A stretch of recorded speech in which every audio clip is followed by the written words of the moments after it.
你心里在担心什么呢？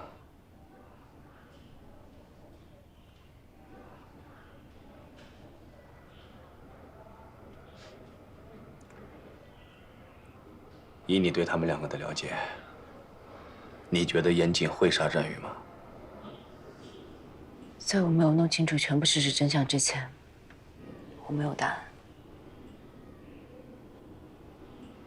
那他们两个谁会对你有所隐瞒呢？也许两个人都对我有所隐瞒吧。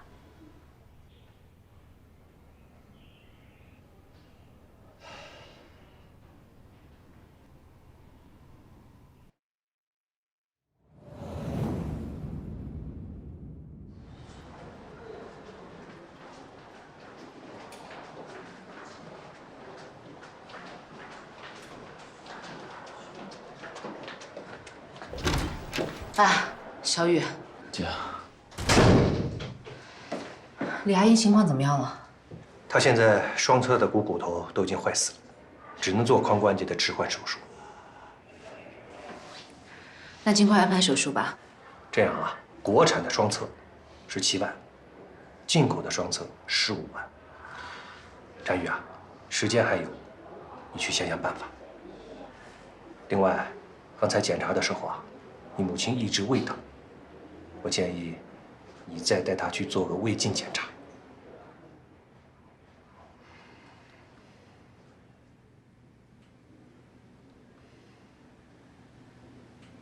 李美琴患有胃癌，初步判断为初期，信号发现的比较及时，只要尽快切除癌变部分，再配合化疗，病情应该可以得到控制。需要准备多少费用？手术加化疗费用前期至少需要准备10万。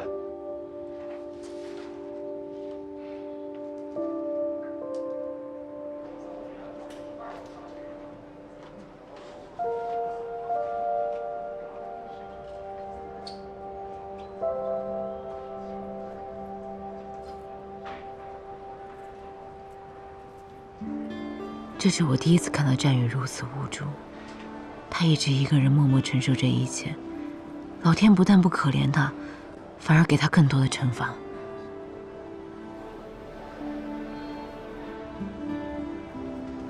不好意思，姐。小雨，你别太难过，这不是还有姐姐吗？你不用担心费用问题，只管照顾好阿姨，这笔钱我来想办法。姐，这不是小数目，我真的不能再给你添麻烦了。现在你不麻烦我，还能麻烦谁啊？相信我，阿姨一定会没事的。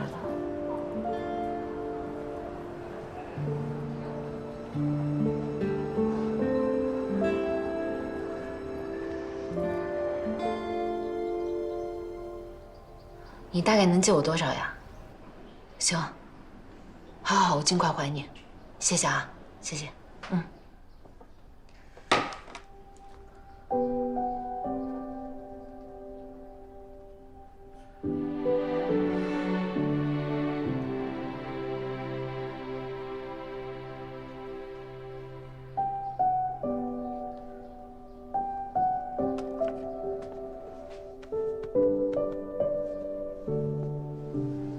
谢谢。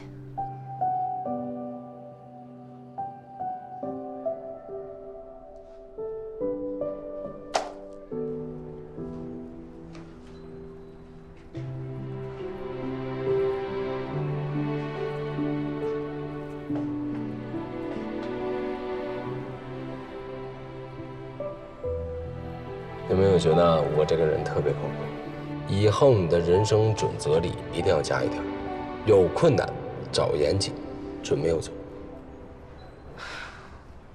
高医生，李美琴家庭情况比较困难，她儿子还在读大学，这么多年看病已经花光所有积蓄。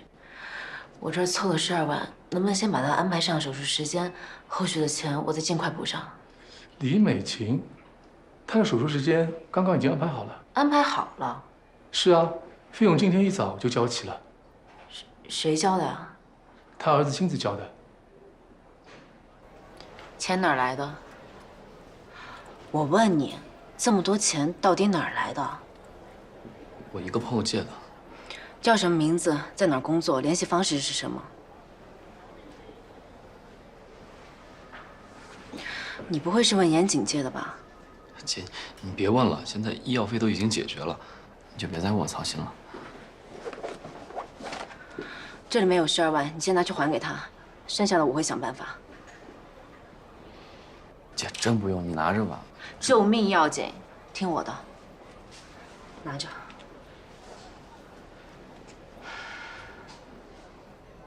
谢谢姐。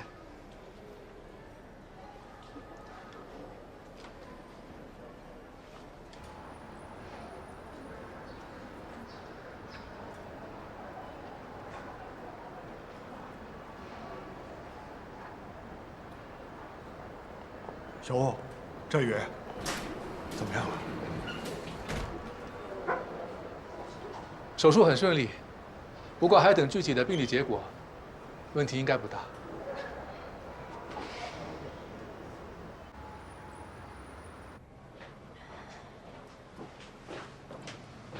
小姐，阿姨怎么样了？包给我吧。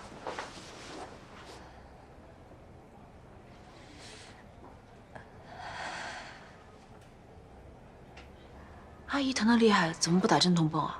我妈嫌镇痛泵太贵，就一直没打。阿姨，这个花不了什么钱，咱们别再让自己受苦了。能顺利手术，已经很感激了。这点疼不算什么。妈，咱医药费够用，你就打吧。够用也得省着花。妈已经够拖累你的了，不能再给你增加负担了。没事儿，一会儿就好了啊。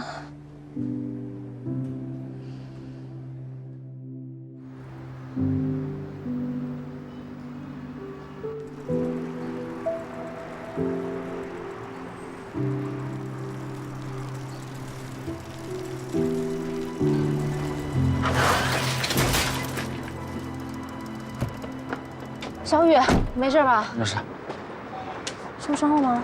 没事。怎么骑车的？不看路啊？对不起，我刚有点走神。对不起就完了。哎，看见没？你给我蹭的啊？怎么办？我赔你。你知道这车多少钱吗？补漆就得好几千，你赔得起吗你？哎，先生，你把人撞倒在地，连扶都不扶，起来就张口骂人，你不觉得你有失风度吗？我这车刚买，昨儿刚上的牌儿，今儿就让他给蹭了。换你能保持风度吗？啥都别说，赶紧拿钱，我有事儿呢。多少钱我赔给你？拿2000块钱吧。2000，就蹭这么一点，你讹诈呢？就这么一点儿，我要他2000，算便宜他了。刚才不是说赔我吗？啊2000，你拿好了。嘿，兄弟，捡你的钱吧。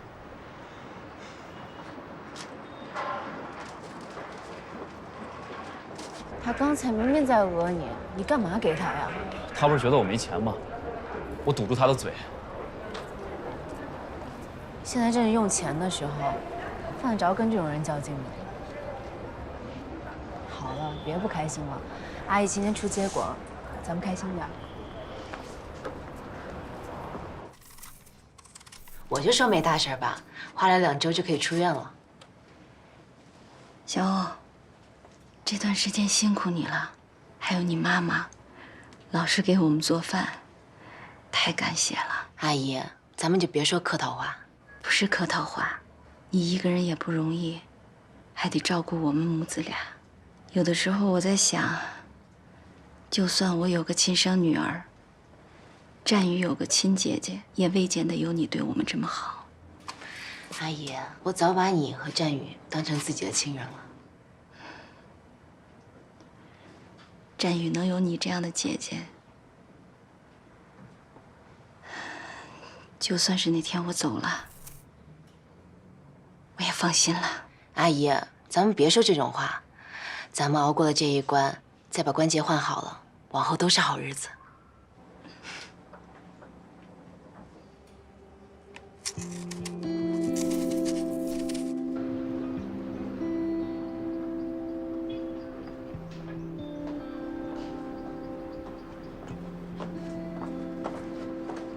给。哎呀，这以前连针线活都不会的方大小姐，居然在织毛衣，真是奇迹。那我织的毛衣，方大哥肯定穿着好看。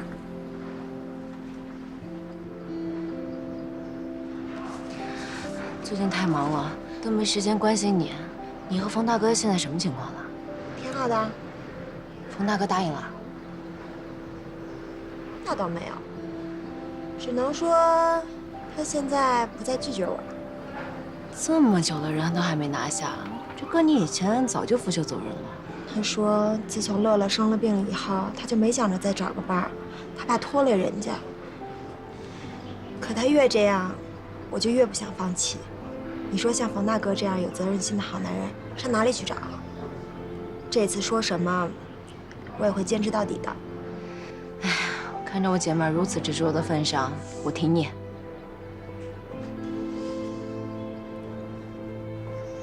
你说，咱们这店里生意越来越好了，你是不是也该考虑考虑你的个人问题了？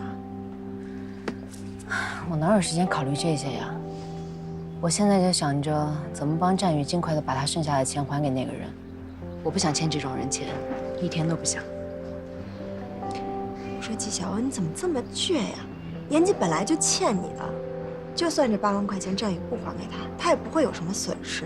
就算80万，在他眼里也不叫钱。可是你别可是了，你看你现在天天在店里这么忙，你还有功夫想这些，你累不累呀？要我说呀，这钱就先欠着，什么时候等李阿姨的病彻底治好了再说。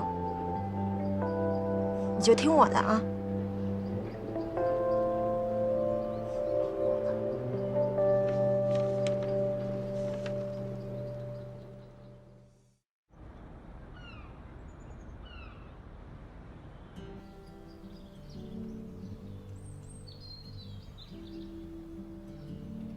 加上我那3万，还差多少5万，还差5万。哎呀，我可真是没辙了。这站也就没有别的亲戚朋友了。他还有个姑姑，父母离婚之后就没有来往。没事儿，还有时间，我再想想办法。小雨，你怎么没在医院啊？我妈今天状态不错，我就来店里看看。你好，点单吗？加一块蓝莓蛋糕。好，你稍等。圆圆，2号桌加一块蓝莓蛋糕。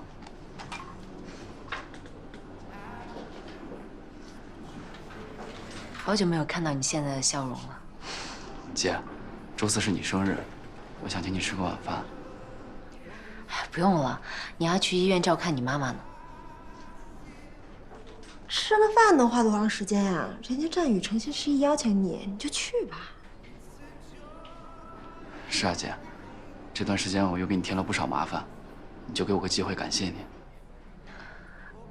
那好吧，你请客我买单，心意到了就成。不行，必须我请。战宇，你就破费一次，请你姐吃点好的。行，那我选好地方再提前通知你。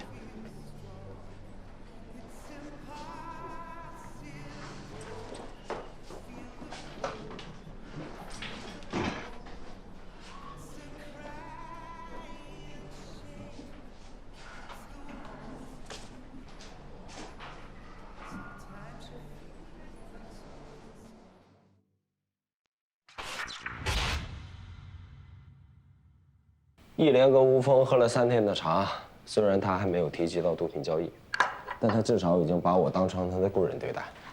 可以啊你，居然在吴峰面前出尽了风头，这回六维想撇开你也没理由了。没错，这一波虽然走得惊险，但还算精彩。只希望接下来一切能够进展顺利。对了，吴峰那边查的怎么样了？这个吴峰当年有过诈骗的犯罪前科。目前在广东的生意遍布各个领域，不仅与当地黑道勾结紧密，还与金三角的人有过密切接触。他跟小美人应该是这2年才结识的。根据他之前的贩毒数目来看，此次的交易数额一定是巨大。我也派人对吴峰的人进行了地面跟踪，但他的人很警觉，我的人无法跟进。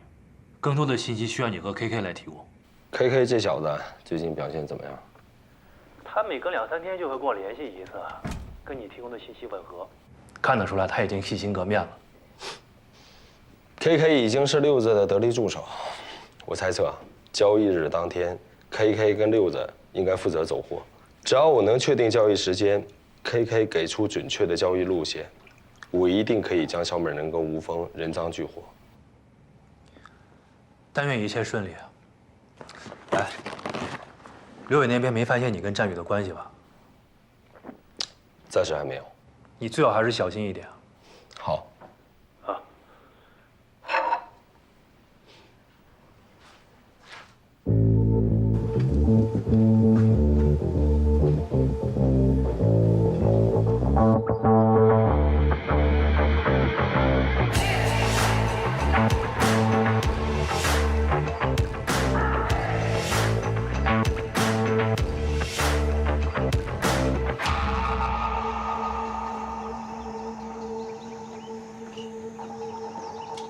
来吧。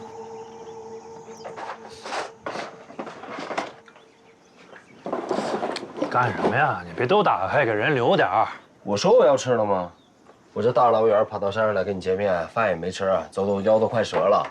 你好歹给我来一碗2字版的泡面啊！等案子结了，别说1碗啊，100碗我都给你泡。还是大哥阔绰。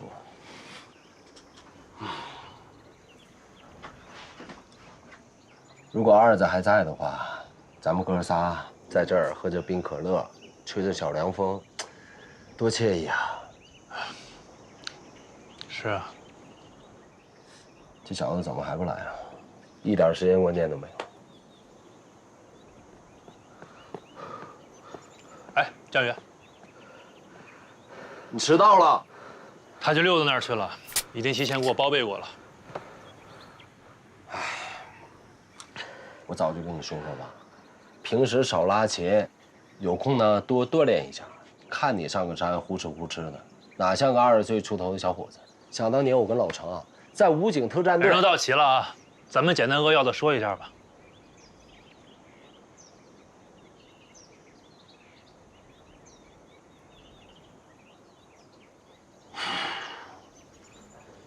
小美人跟吴峰已经签订了一笔水产生意的订单，并且下礼拜吴峰约我跟小美人在水产公司聚一聚。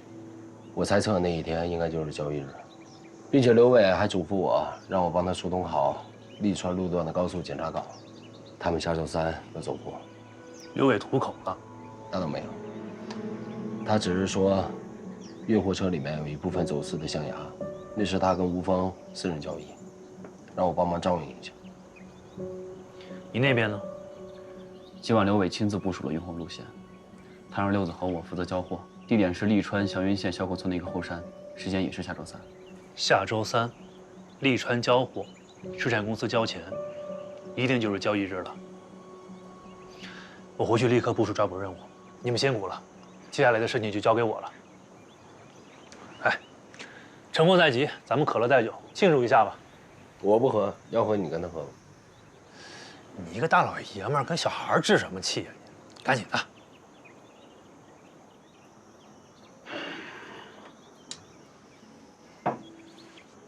哎，你还挺记仇啊！我今天非得逼你喝了不成？来，喝。你俩有完没完啊？喝一杯就这么难吗？哼，幼稚。放心吧，战宇。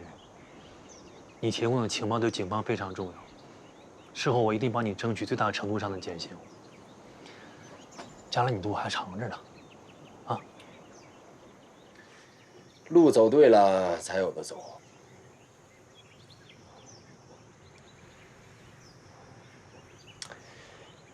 行吧，今天先走一个过场，等行动结束以后，请你们喝顿大的。来，来。一切顺利。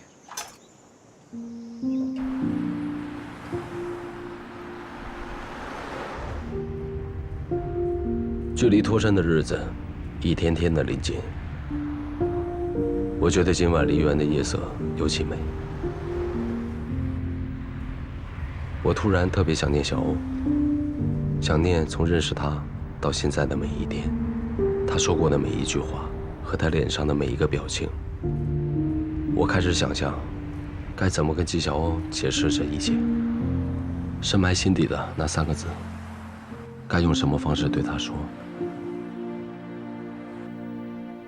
小美人的案子一了，儿子可以瞑目了，老常的军功章又多了1枚，而我和纪晓鸥也终于可以在一起了，一切都将是最好的安排。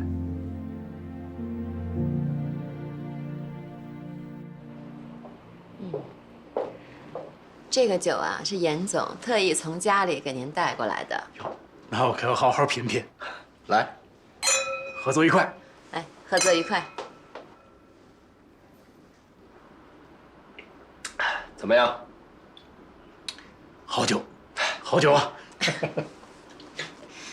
这次能跟您合作成，真的是太高兴了。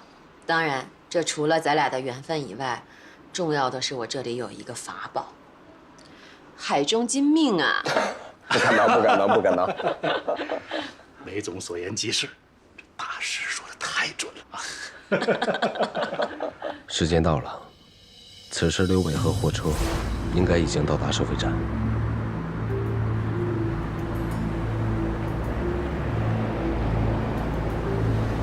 目标已到达，各小组准备。你好，检查一下货箱。哎，好。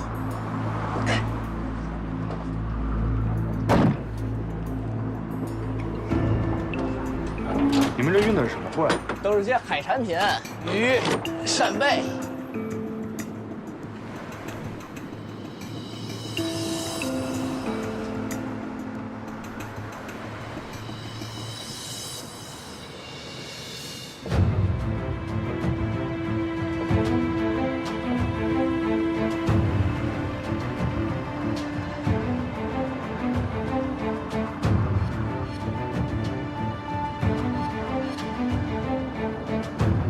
好了，走吧。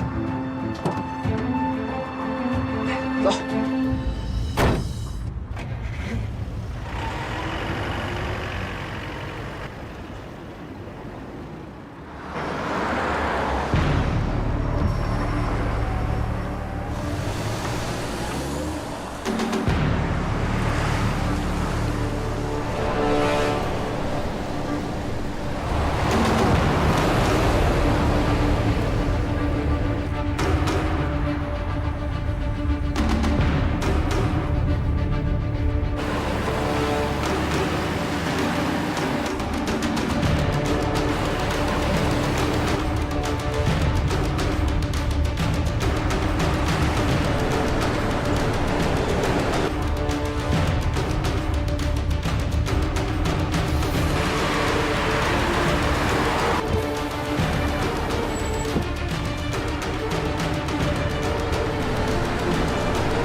各小组准备。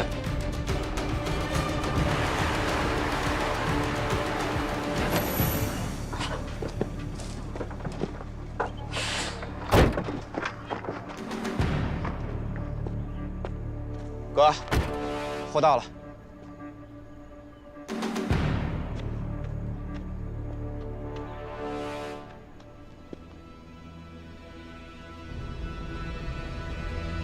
行动。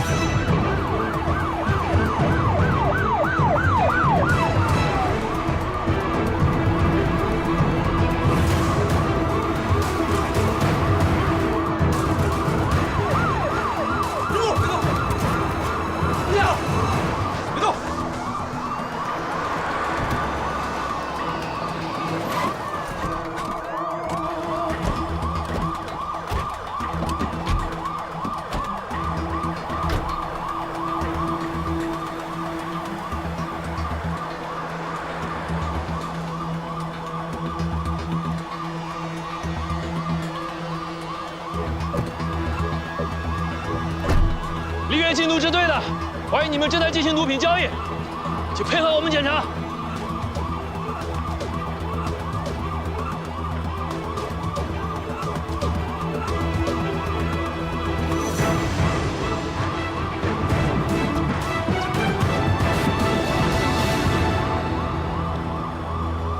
程副支队长，这么大动干戈的。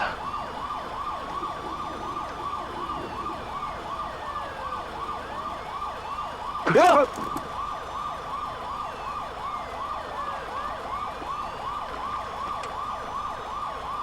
带走。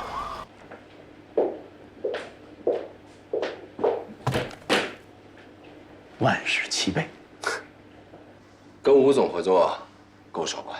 来，干杯！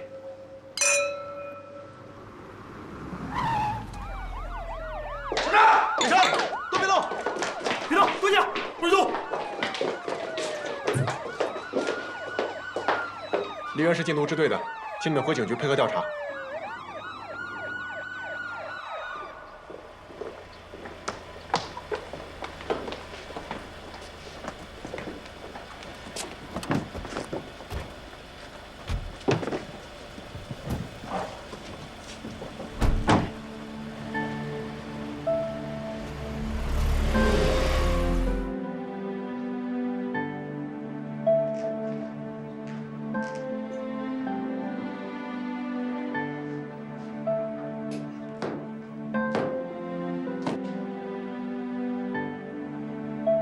这一切终于结束了。此刻，我只需要静静的等待，因为2分钟以后，眼前这扇门一定会被老程推开，然后我们2个人正大光明的离开这儿，去1/3痛快的喝一杯。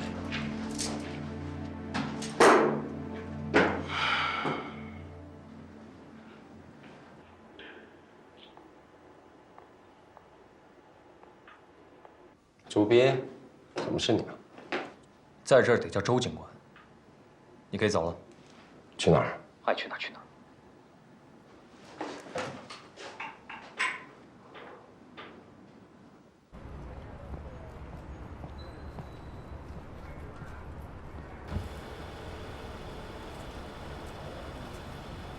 当我看到小美人和吴峰的时候，我确定行动失败了，原因不得而知。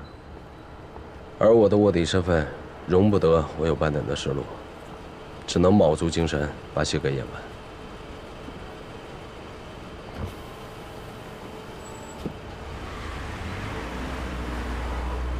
哎呀，你说那帮人啊，拿着人民的钱乱抓人民，那还得了？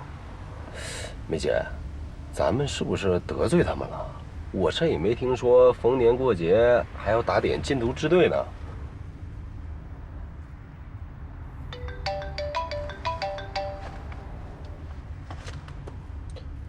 怎么回事？好，我在回公司路上。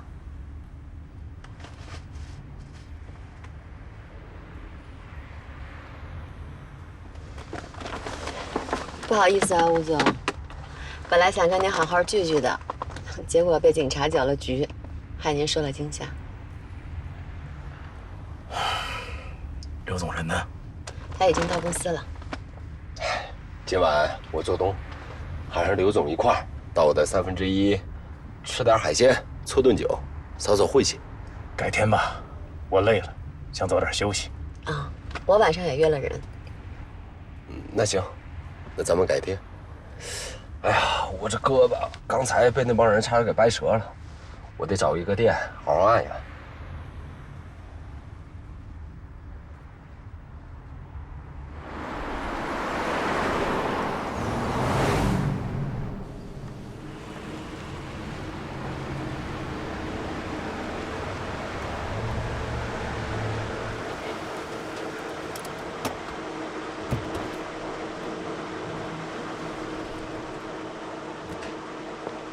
吴老板，回见。啊，赵书记。吴老板，先喝杯茶吧。走。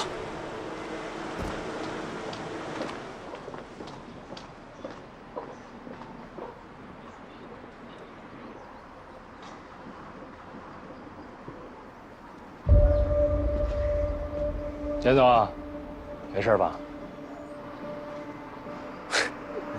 虚惊一场，没事就好，我一定好好休息啊。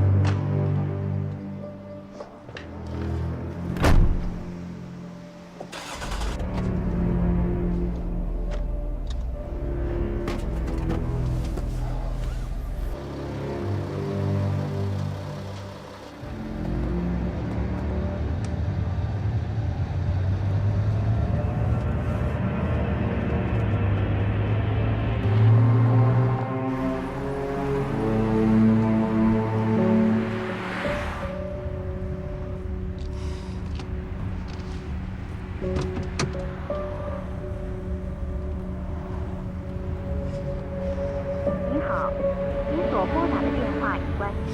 Sorry, the subscriber is not.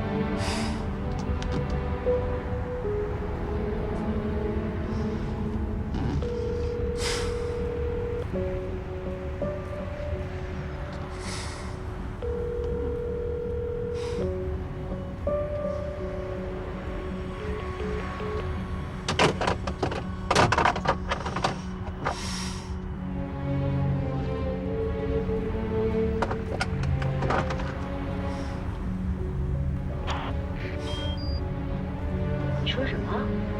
你把货换成了面粉？多亏了吴老板提醒我，我才留了这一手。没想到果然就被警察给盯上了。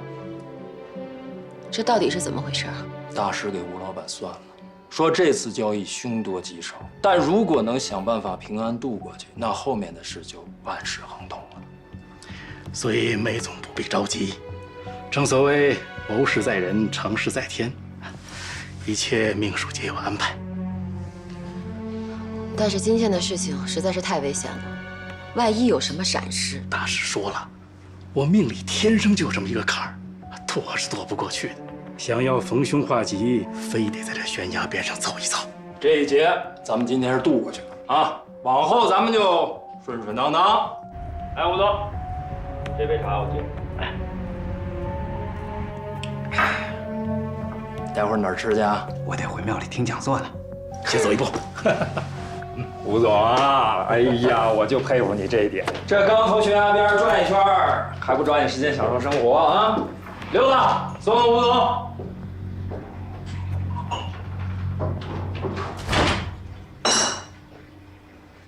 这么重要的事儿，为什么不告诉我？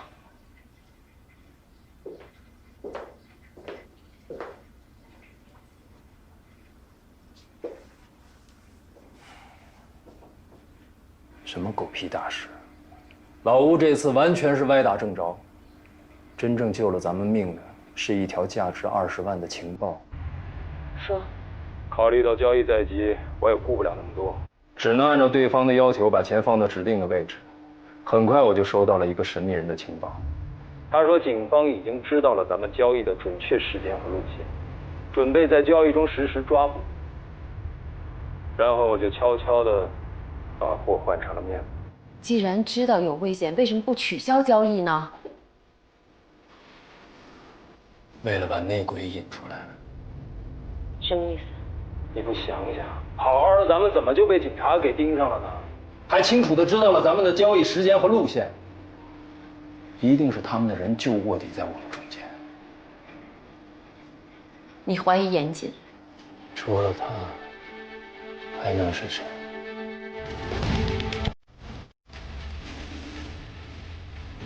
我这次之所以瞒着你私自改变计划，就是不想打草惊蛇。之前你也说过，严谨有没有问题，一试就知道。现在事实就摆在面前，你总该相信我之前的判断了吧？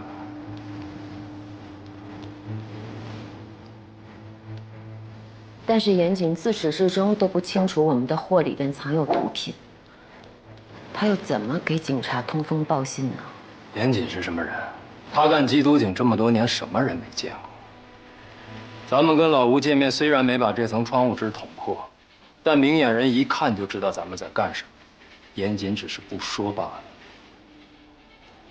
我让他帮我疏通高速检查站，其实就相当于把交易的时间和路线告诉他。但是知道交易地点的只有你的人，警察为什么会出现？如果不是严谨想办法查到了交易地点，通知了警方，那就是我的人里面出现了双面间谍。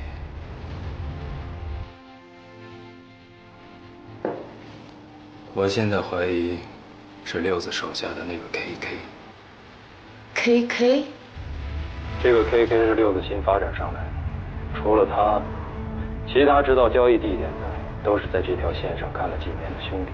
现在突然跟警方打交道的可能性很低。最重要的是，这个 KK 还有一个最大的疑点，就是他平时在似水流年打工。纪晓鸥的咖啡馆。你说巧不巧？所以严谨跟 KK 认识。这个我还不能确定。反正我对这个严谨是从来都没相信过。这次的事儿，我不信跟他没关系。你就等着看吧，他的尾巴很快就露出来。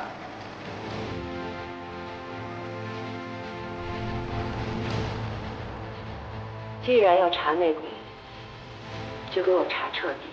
我不要猜测，我要证据确凿。还有，在此之前，不要再自作主张做任何决定。你放心，不管这个内鬼是谁，我都连根带泥给你揪出来。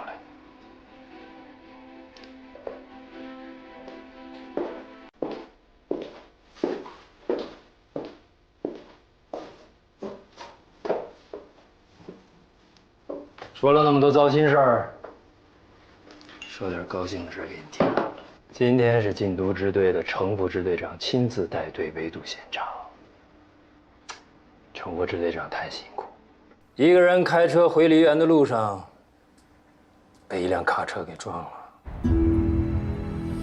场面相当惨烈。今天对警方来说，真是损失惨重的一天呐！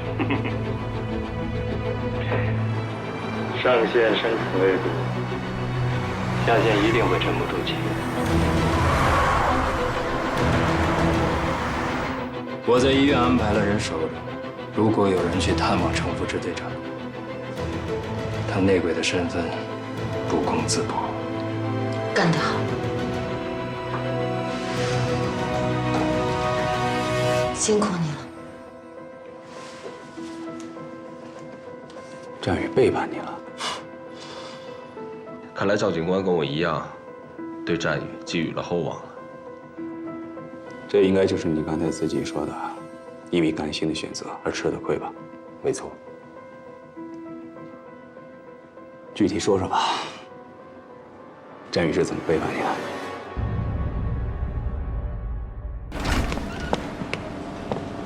去年的10月25号的晚上，你们这儿有人打架，你还记得吗？记得，我工作这么久，还是第一次碰上，印象非常深刻。那你能跟我简单的说说，当时发生了什么情况吗？那个被打的男孩啊，提前订了我们餐厅最好的位置。那晚呀，他跟他的女朋友啊正开心的用餐，忽然从外面冲进来一个大高个，就把那男孩给打了。先是在餐厅里边打，后来啊又把人拖出去餐厅外边打。哎呦，那叫一个惨！那天晚上的监控视频还留着呢吗？我能看看吗？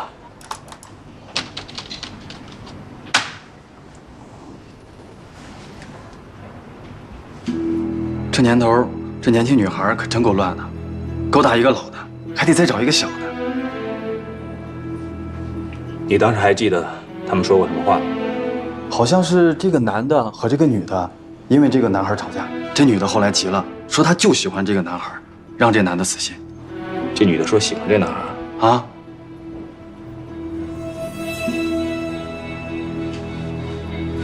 就是这时候说的。你看，你看，那男的脸都给气绿了，还扬言要杀了这男孩。杀了他？没错，这男的当众说的。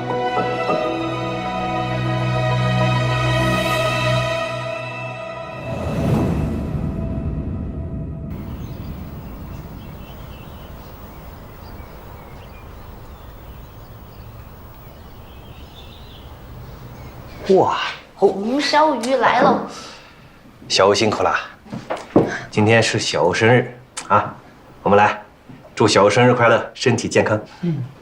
天天开心，赶紧找个男朋友。小欧辛苦啊，少那么多菜。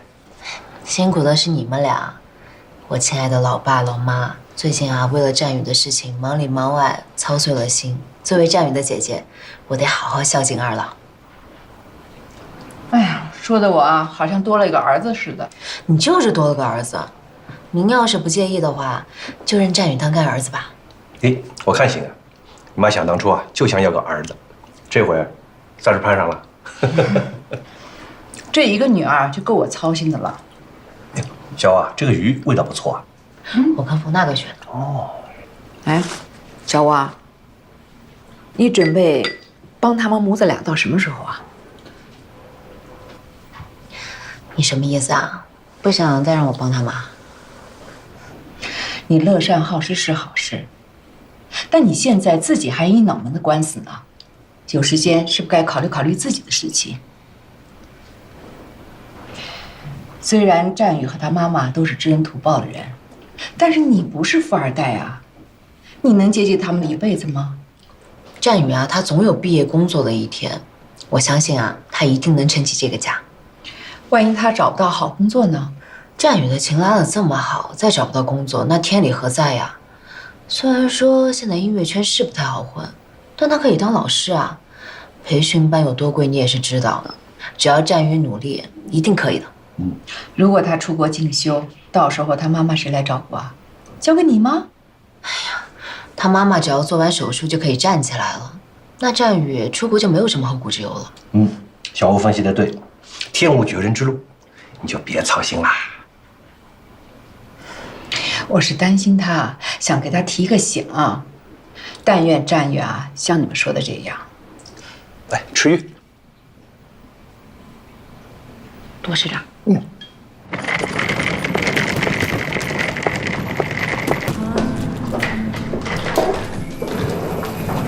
这刚落地就跑我这来了，没去找冯大哥啊？这不是赶来给你送生日礼物吗？生日快乐啊，我的妞儿！祝你这只大鸟越飞越高。好漂亮的杯子呀！谢谢我的方大小姐。哎，今天晚上战宇不是要请你吃饭吗？怎么还没走啊？哦，他刚刚给我发了个微信，说学校临时有事，让我晚点再出发。那你赶紧上楼捯饬捯饬，这儿我盯着。我吃个饭捯饬什么呀？人家战宇请你吃饭，你好歹穿得好看一点吧？我这身不好看吗？好看吗？走，上楼我给你捯饬捯饬。不用了，我还忙着呢。我吃个饭为什么要穿那么隆重啊？你真觉得战宇今天就是给你过个生日这么简单吗？不然呢？我的第六感，战宇今天晚上一定会有动作。你的第六感没有告诉你什么时候老冯能把你收了？别转移话题。如果今天晚上战宇跟你表白，你怎么办？我只能把话明明白白跟他讲清楚。你真的不给小鲜肉一点机会吗 ？No。我都替战宇感到心痛。赶紧换衣服去吧。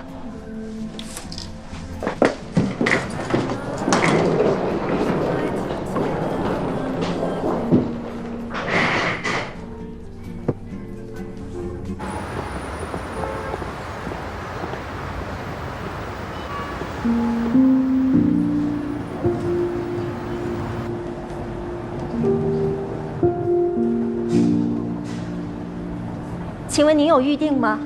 哦，有的，好像是战先生订的位置啊，里面请。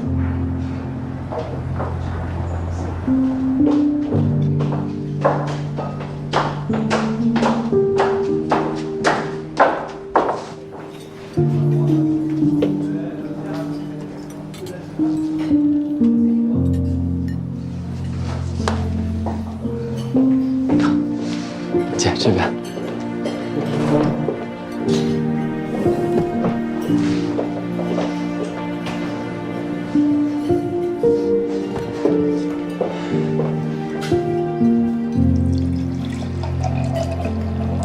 谢谢。小雨，你怎么么挑这么贵的地方呀？现在钱包里面钱收手是吧？今天姐过生日，当然得来一个好点的地方。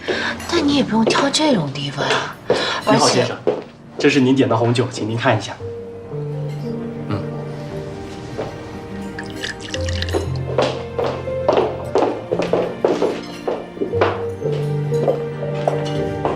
您的鳕鱼沙拉，请慢用。请慢用。这个李阿姨马上要化疗了，后面还有关节置换手术，用钱的地方还多着呢。我要知道你要选这么贵的地方，我就不会来。姐，你别急，听我说，我早就计划你过生日的时候，我带你到这儿来吃饭了。这顿饭1分钱都没花，是我在这里兼职1个月，拉钱换来的。我妈说这段时间，你一直为我们操心劳神的，你过生日，我理应当请你吃顿饭表示感谢。所以，今天就不要考虑钱的事了，跟我一起共享这顿美好的晚餐，好吗？臭小子，就这么一次啊，下不为例。遵命。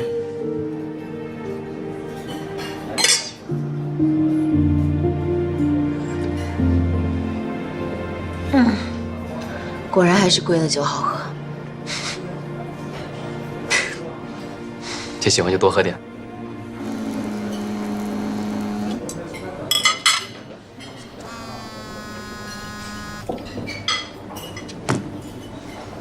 怎么不接呀？骚扰电话。姐，你吃点这个面包。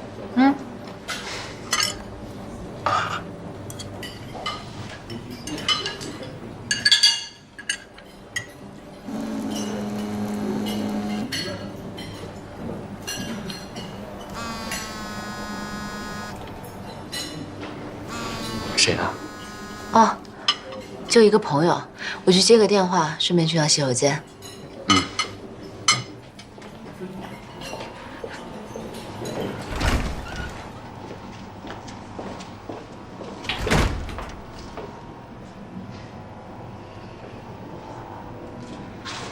找我干嘛？佳宇是不是跟你在一起？你问这个干嘛？你现在在哪儿？我为什么要告诉你啊？我有重要的事儿找佳宇，我必须要见他。我告诉你，严谨，以后不要再来打扰我了。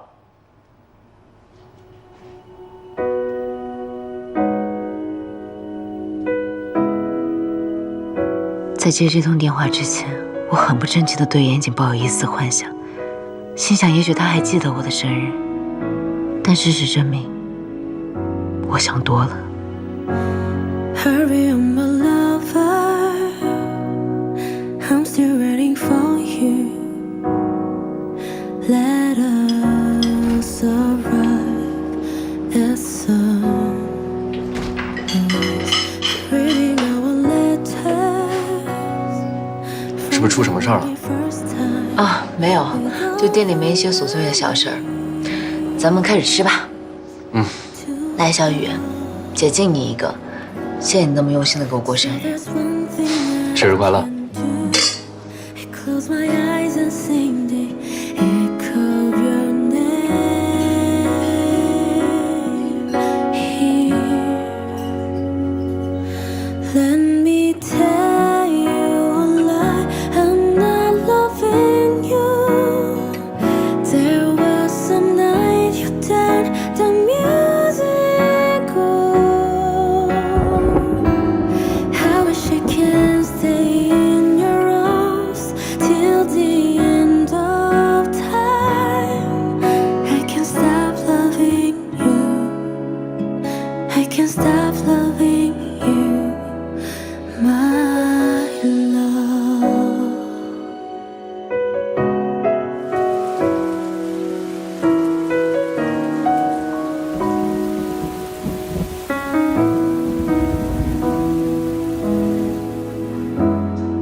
姐。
快乐，祝你生日快乐，祝你生日快乐，祝你生日快乐。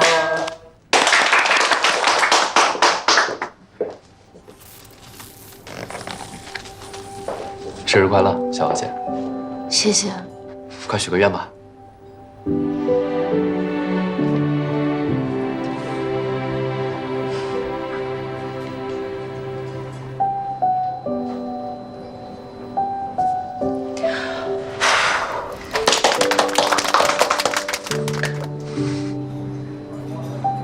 小雨，我还给你准备个礼物。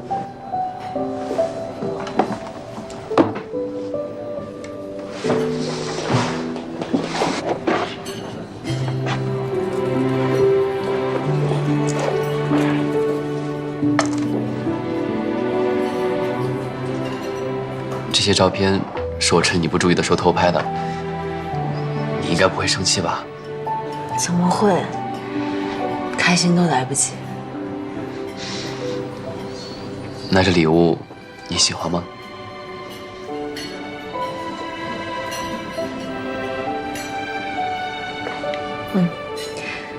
喜欢。谢谢小雨。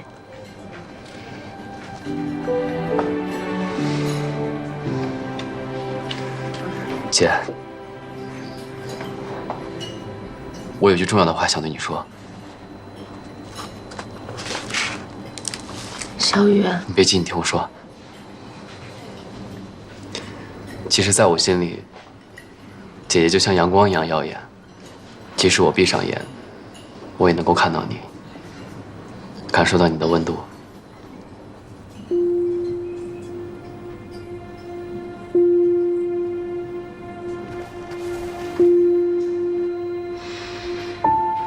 不管以后怎么样，将来你一定要嫁一个好人，因为你永远都是我心中最美的太阳女神。小雨，你也是我心中的那一缕光，我们以后一定会越来越好的。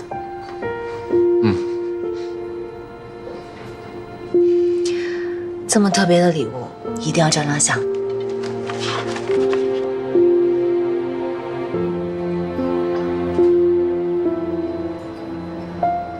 我们俩一起照一张。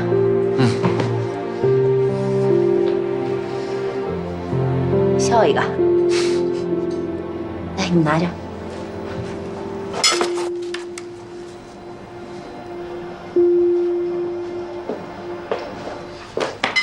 跟我出来。姐，你先拿着。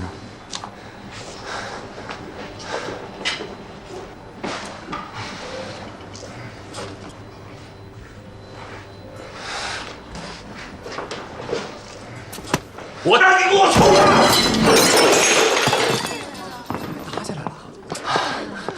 你干什么呀？这是我跟他之间的事儿，跟你没有关系，让开。别动小娥姐，有什么事冲我来。小雨，你没事吧？你有病啊！有什么事不能好好说？他该打，我今儿绝对不会放过他。你敢？严谨，你给我听好了，小雨才是我珍惜的人，你再敢动他，我跟你没完！季晓，你不要再被他给骗了，他不是你想象那种人，他就是个人渣。我是人渣，你是什么？你不就是个富二代吗？你在外边呼风唤雨，靠的还不是你们家？你牛什么呀你？走！哎，小姐，您可不能走，您得赔偿我们的损失。谁打了找谁赔。哎，小姐，您可不能走。您看您朋友打成什么样了？我跟他们可说不清楚，还有餐费没结呢吗？我弟不是说他已经结了吗？他说用完餐之后结。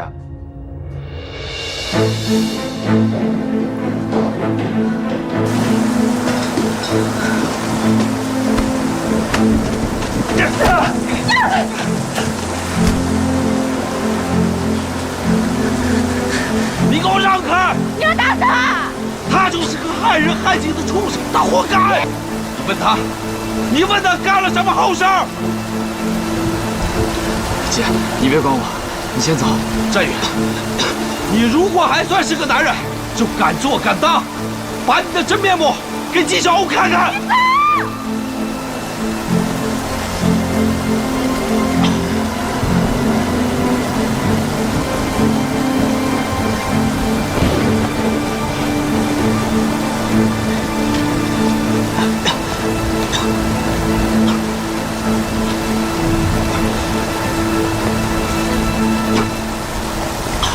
小雨，你没事吧？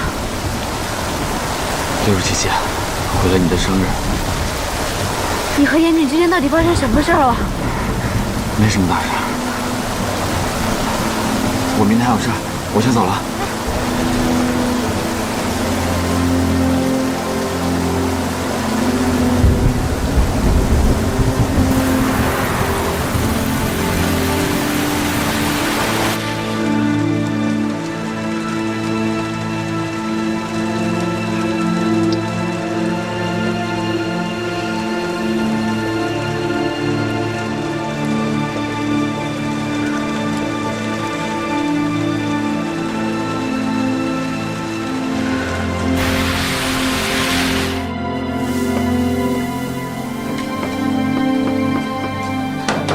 小雨，小雨，你在吗？你在的话，开门啊！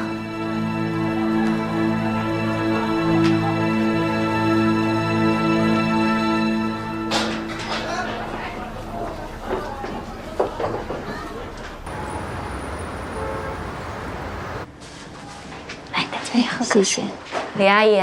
哎，啊，小欧来了。这天感觉怎么样？好多了，能吃能睡。就是腿不好，下不了床。啊，这是小雨特意给我请的护工，他最近学校里边忙，所以你呀也不用总往医院跑，安心忙你的啊。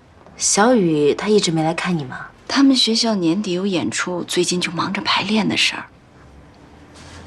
大姐，他请你来照顾几天啊？给了我1周的工钱，说到时候再联系。那这个给我吧，谢谢。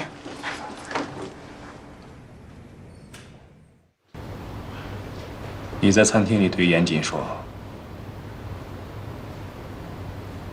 战宇是你珍惜的人。”你现在能跟我具体说说，这句话是什么意思吗？没什么意思，随口的一句话而已。那我是不是可以理解为？你在严谨面前承认了喜欢战宇？我承认，我说那句话就是为了气严谨，行了吧？那你的效果可真达到了。那句话确实深深地刺激到了严谨。我怎么知道他会对战宇下这么狠的手？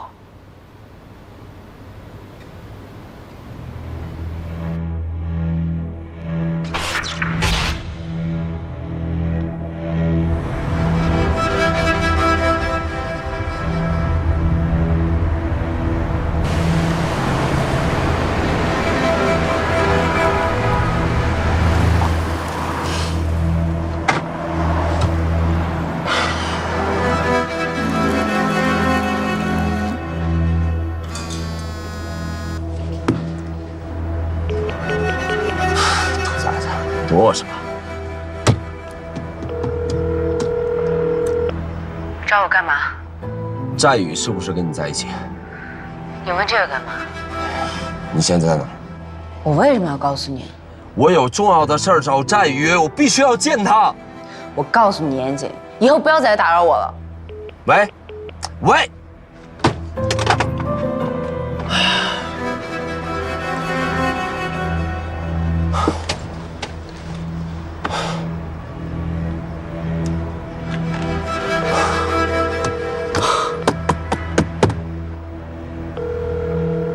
喂，我是严谨。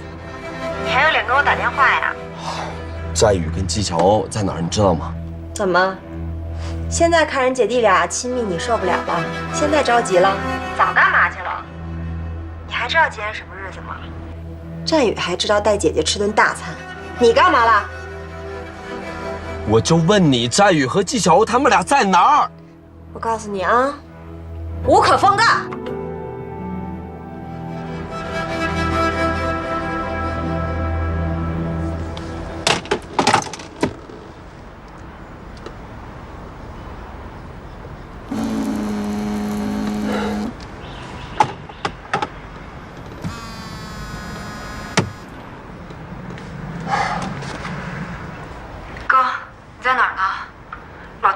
破了，有心在 ICU 抢救，你赶紧过来。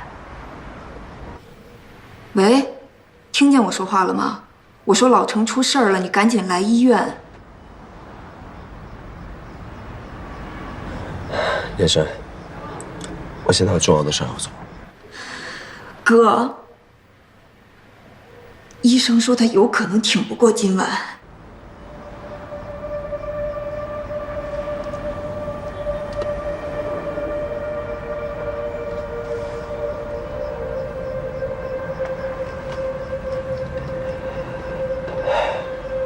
他一定会没事儿。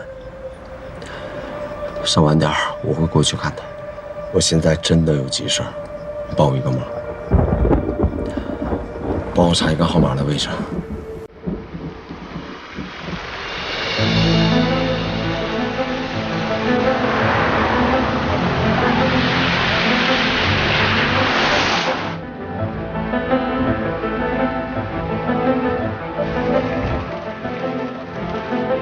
我让人根据那个手机号，在市区最繁华的商圈，给出了一个方圆200米的搜索范围，有那么2、3家高档的餐厅是比较有可能的，剩下的就得你自己去找了。哥，到底出什么事儿了？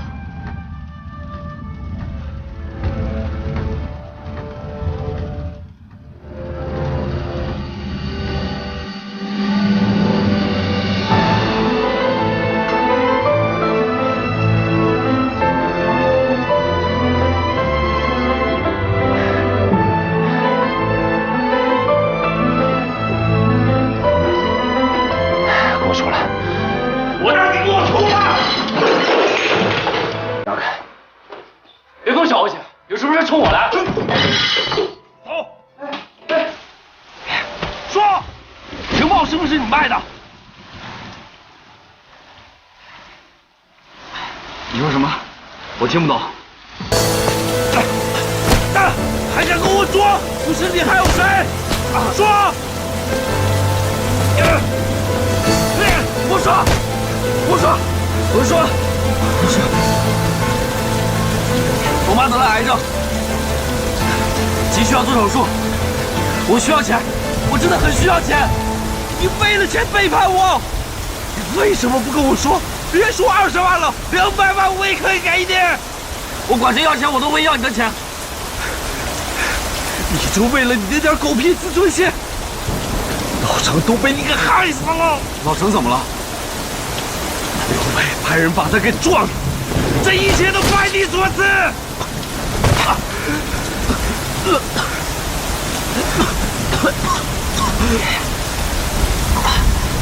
怎么会这样？我没想到事情会这么严重。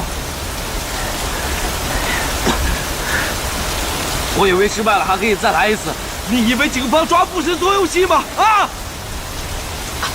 这半年来所有的努力，全因为你白费了。小美和刘伟已经知道我们之间有内鬼，你觉得我俩还能活多久？啊！对不起，对不起，对不起，我错了，对不起，妍姐。滚！你给我让开！你要打死他！战宇，你如果还算是个男人，就敢做敢当，把你的真面目给纪晓看看。你走！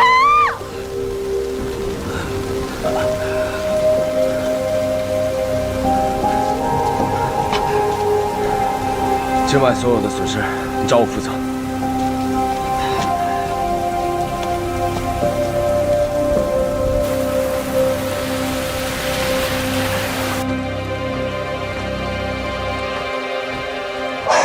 我那时候是彻底的搞砸了，亲手毁了纪晓我的生日。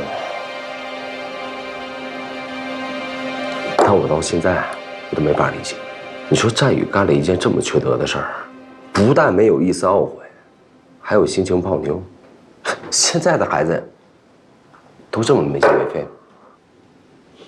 你说战宇因为自尊心不想借你的钱而背叛你，这理由解释得通吗？你是不是也觉得这个事儿听起来特别荒谬。就为了这20万，可以抛开大局而不顾。你们说，这是正常人干的事儿？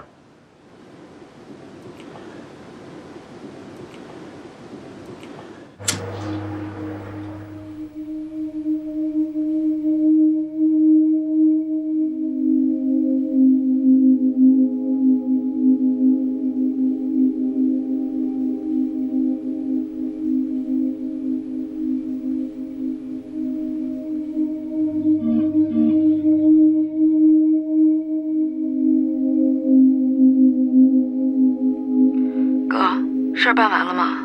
你怎么还不来啊？给老程的治疗会诊，反馈的结果很渺茫。他现在真的是越来越糟糕了，你赶紧过来看看他吧，哥。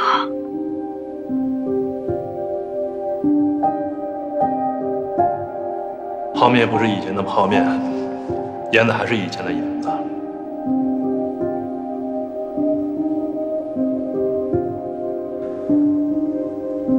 我突然想起6年前的那一天，1020任务刚刚结束。我清醒后，第一眼就看到老程。我问他：“儿子回来没有？”他一言不发，只是不停地拨绳子。然后我就什么都明白了。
战宇犯了这么大错，你是不是特别恨他？就是因为他，害得老程到现在都醒不过来。我承认，那天晚上我确实失控了，我每一拳都是在发泄，我真恨不得。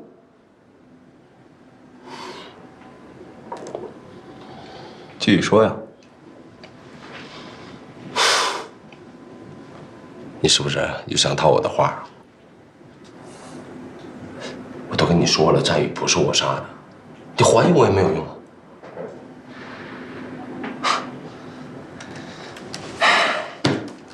接着往下说吧。后来又发生什么？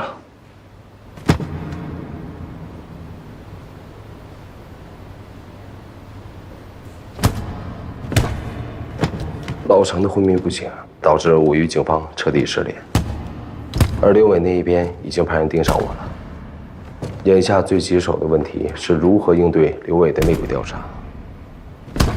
如果刘伟找不到内鬼，小美人跟吴峰的下一笔交易就不会进行，我的任务也不可能结束。更为危险的是，自他打人事件后，战宇消失了。他作为除了老程以外唯一能够证实我身份的人，只要他对刘伟开口，我必死无疑。为了自保，我不能去找战宇。我唯一能够做的，就是原地待命。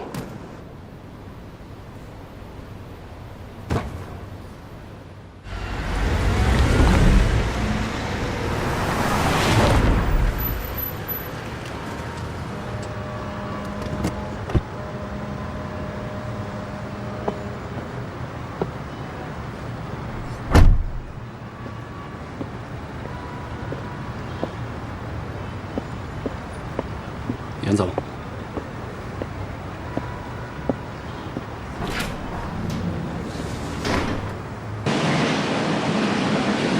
现在店里的海鲜已经改从四海渔场进了，他们给的货又新鲜，而且价格又便宜，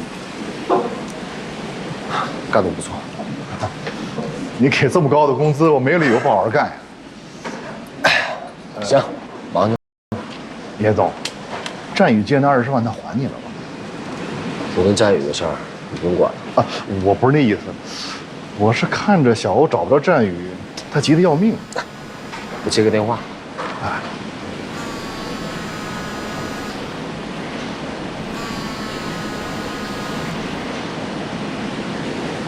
喂。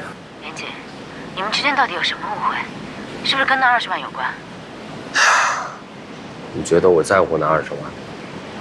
纪晓，你长点心吧。我劝你，别信战宇那个骗子。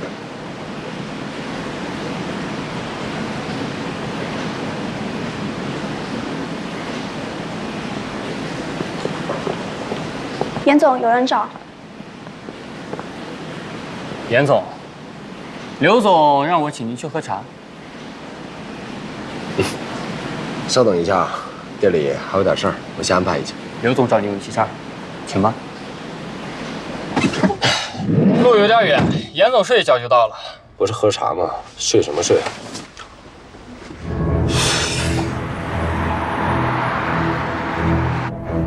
我深知自己正前去赴一场鸿门宴，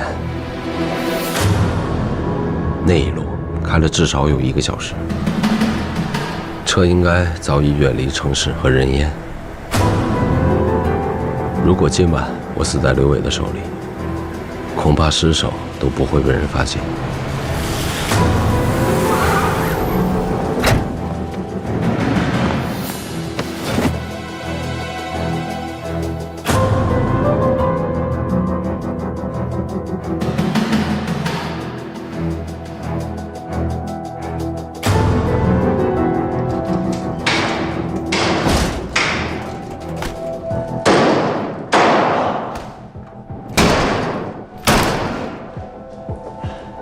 严总来了，来坐。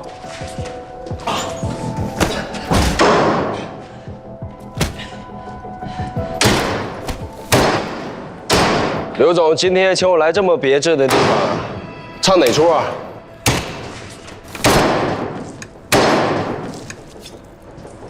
等我一下啊，我把这点肉收拾出来。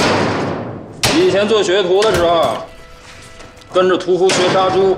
后来啊，还就套上这口了。看来刘总今天心情不是很好啊。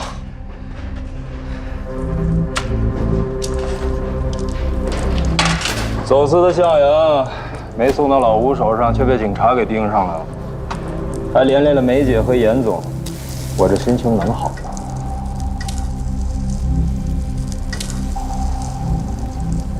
打呀！谁啊？不认识啊。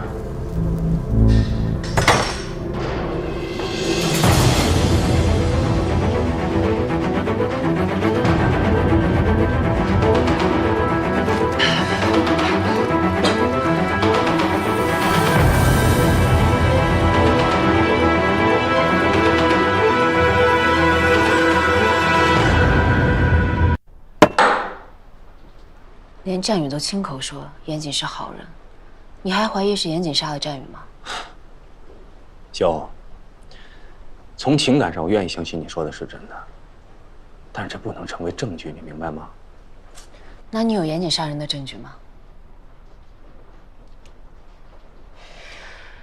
我相信严谨没有杀人。你可以相信他没有杀人，但是我也有怀疑他的权利。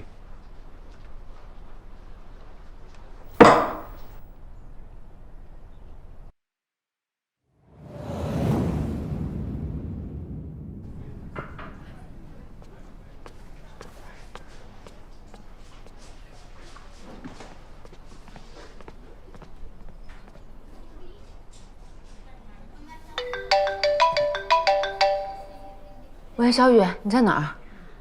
你好，你是战宇的姐姐吧？是。我是人民医院的护士，战宇现在在急救病房，你赶紧过来吧。小雨在医院。哎，这儿。你是病人家属吗？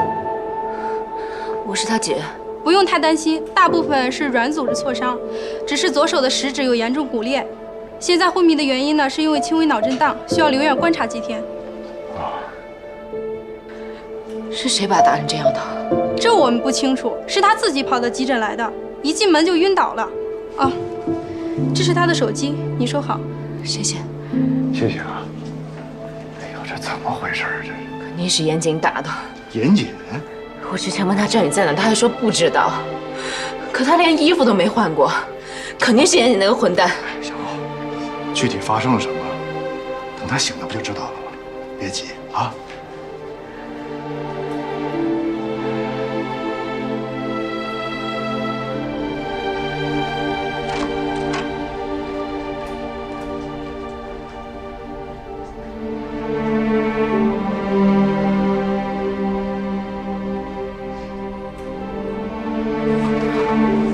小雨。医生，麻烦你来看一下。傻孩子，还疼吗？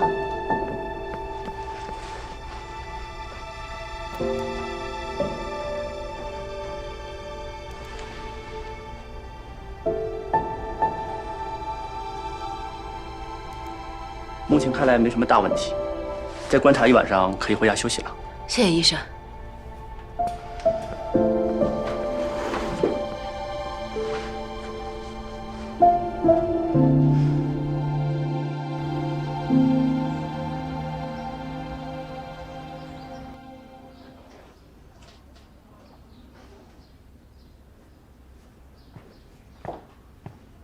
小武，粥好了。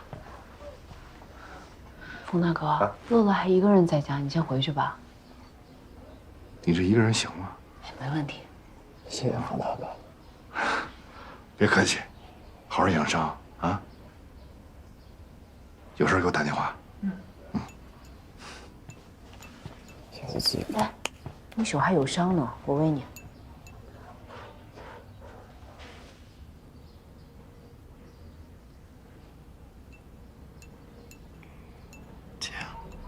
我妈她，你妈挺好的，已经开始化疗了。我跟她说你去外地演出了，回去就去看她。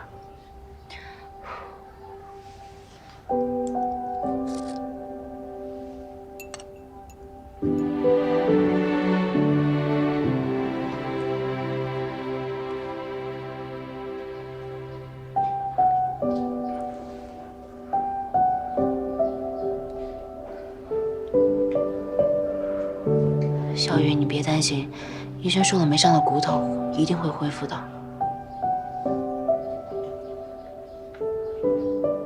小雨，姐，我想喝水。好，你等着。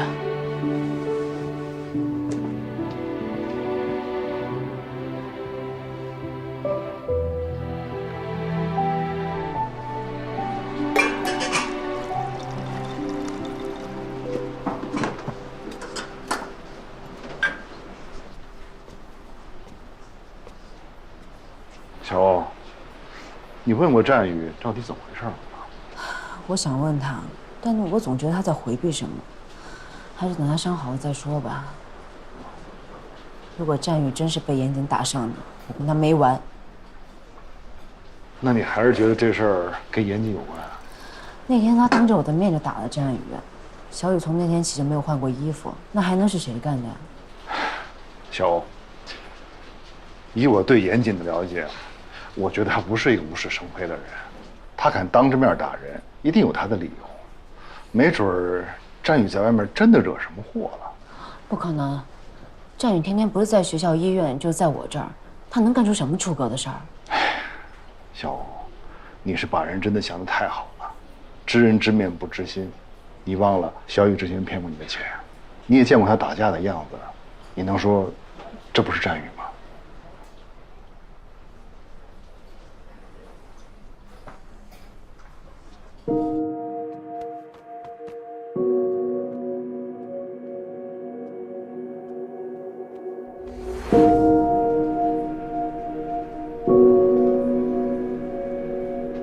那我点到为止，你等他好一点，好好跟他谈谈。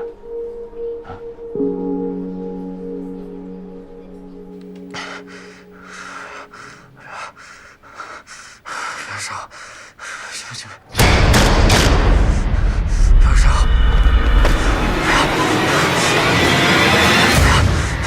不要烧，行行行，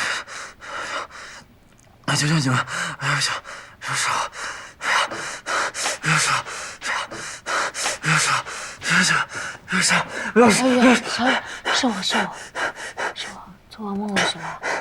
没事，有姐在啊，睡吧。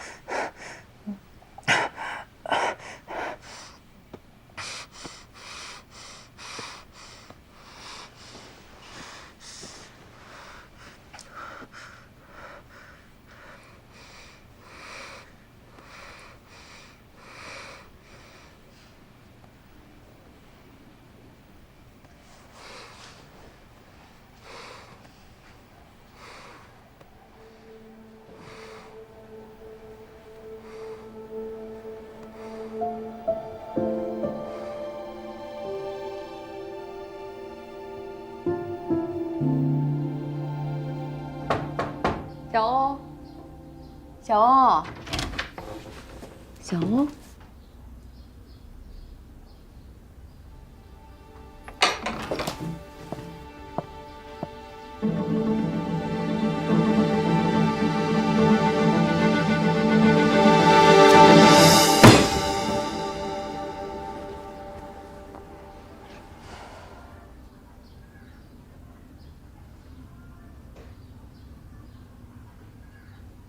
你给我下来！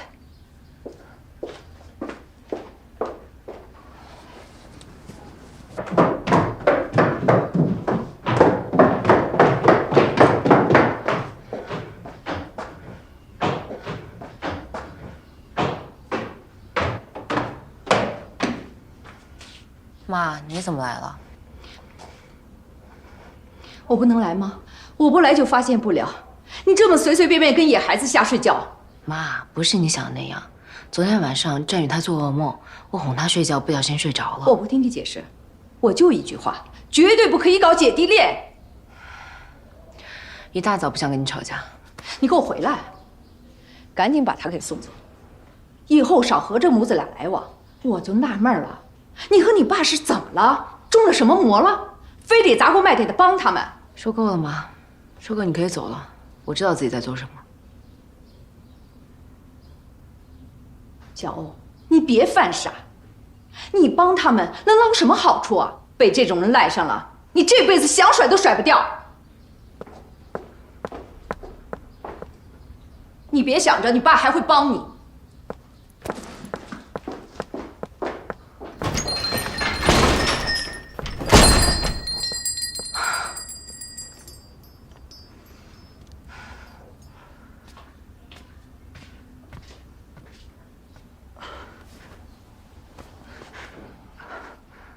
姐，我是不是应该跟阿姨解释一下？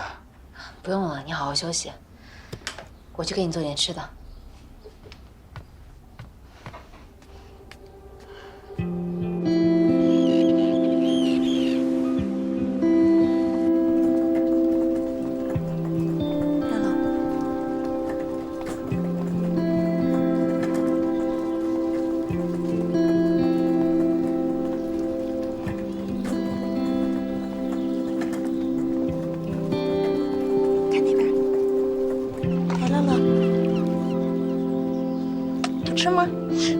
寿司最好吃了。乐乐，你发芽现在可棒了，对不对？嗯，别夸了，夸的我都不好意思了。给点阳光就惨了。战宇，谢谢姐。战宇，你姐对你这么好，你是不是得以身相许啊？你胡说什么呢？吃饭都堵不上你的嘴。战宇，你别搭理他。谁胡说了？你照顾战宇有多累，你自己又不是不知道。战宇，我可跟你说啊，你在外面惹什么事儿都行，但是你要是敢对不起纪晓哦，我可饶不了你啊！你少说两句吧。战宇怎么可能做对不起我的事儿？姐，我想下来走走。你腿还行吗？没事，我慢点。小雨老师，我扶你，慢点啊。乐乐真乖，慢点啊。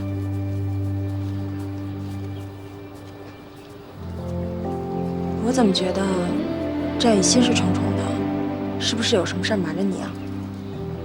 别瞎猜了，等他回头伤好了，我一定问你清楚。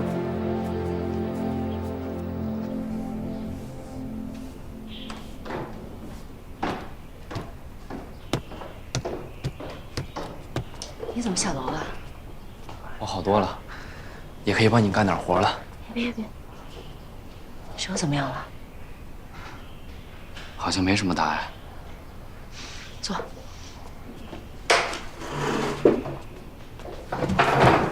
上。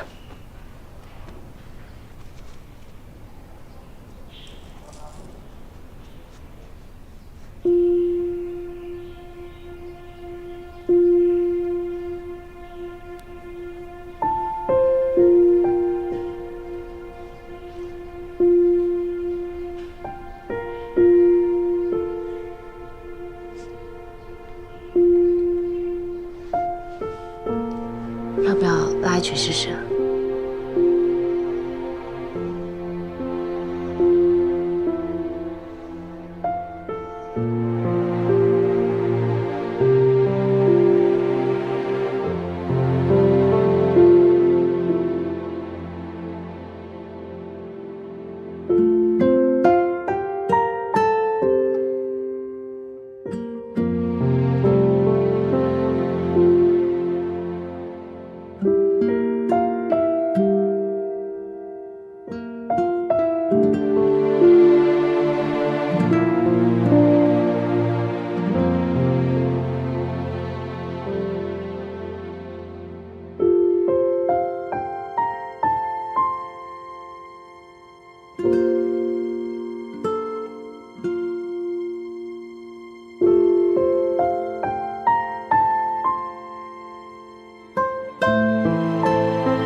你看，我就说一定没问题吧。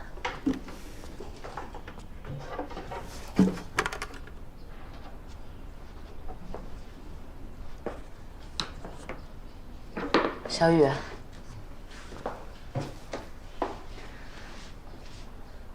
现在可以跟我说说了吗？这次受伤，是不是还是严谨干的？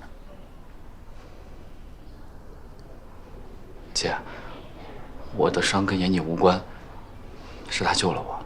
救了你？是我在外面惹了祸被人打，跟严谨一点关系都没有。那你跟姐说实话，你在外面到底惹了什么祸？我现在不能告诉你。但是严谨他确实是个好人。好人？好人会和那些人混在一起吗？我生日那天他把你打得那么惨，那是因为我做了对不起他的事。是不是那20万你还没有还给他？不是钱的事儿。姐，你一定要相信我，严谨他真的是个好人，他跟那个小美人不是你想象的那种关系，他爱的人一直是你。战宇说话是坦坦荡荡，眼神也异常的坚定，而他的真心话让我心里一片凌乱，我完全不知道该如何看待严谨这个人。你到底犯了什么错？你跟严谨之间到底发生了什么？对不起，姐，我现在一个字都不能说。等我忙过这段时间，我会把真相原原本本的告诉你，我发誓。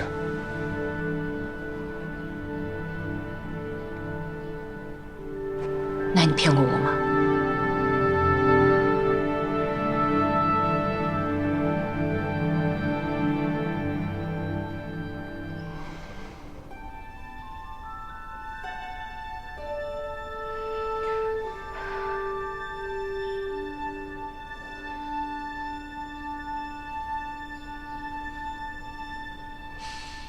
好，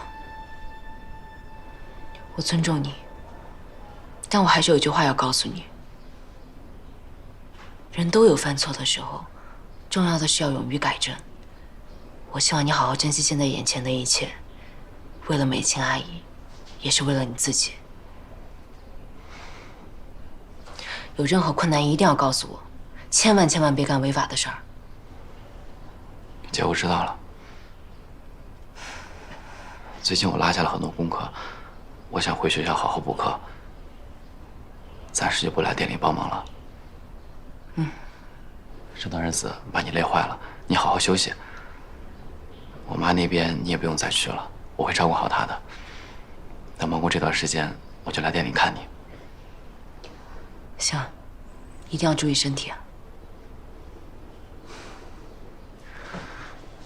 姐，我这辈子最开心的事儿就是做你爹。你放心，我一定做一个令你骄傲的弟弟。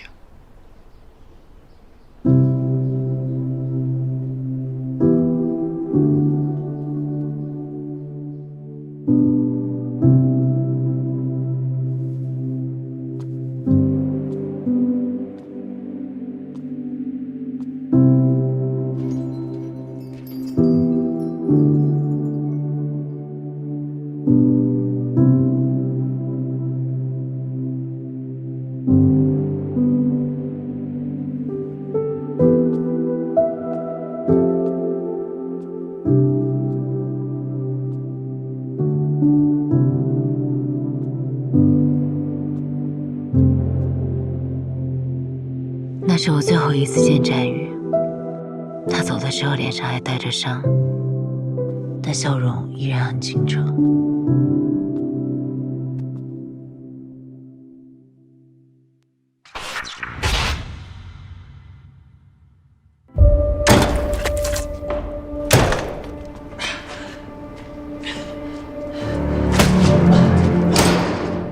以前做学徒的时候，跟着屠夫学杀猪，后来啊，还就套上这口。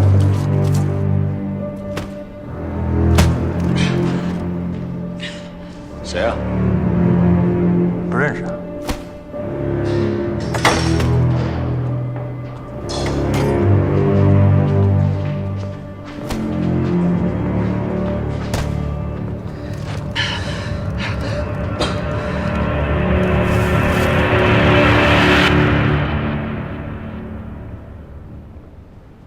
也能认识他吗？哎，他不是那个似水流年咖啡店的打工仔吗？除了似水流年，也是再没见过他。没有。他的确是咖啡馆的那个打工仔，但他也是六子的手下 KK， 酒吧街出了名的小毒贩。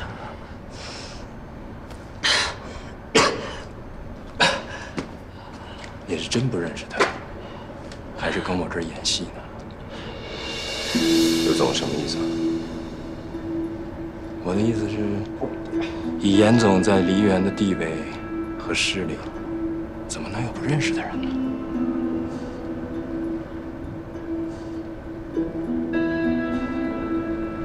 我是什么大小角色都得认识吗？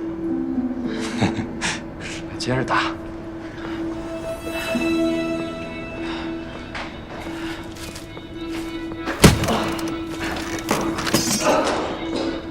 这个 KK 就是内鬼，就是他跟警方通风报信，差点把我们连锅端了。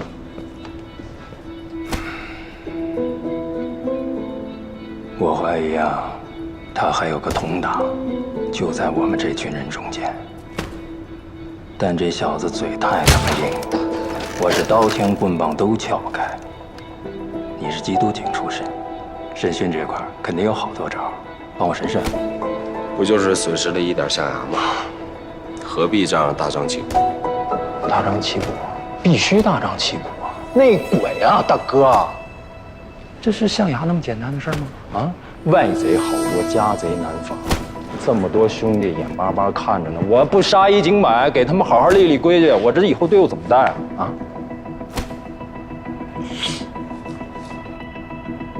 刘子。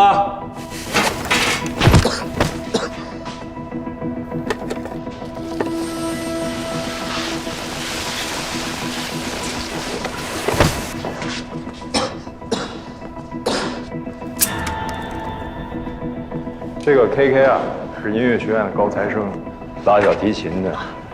瞧这双手，又细又长的，一看就是搞艺术的啊。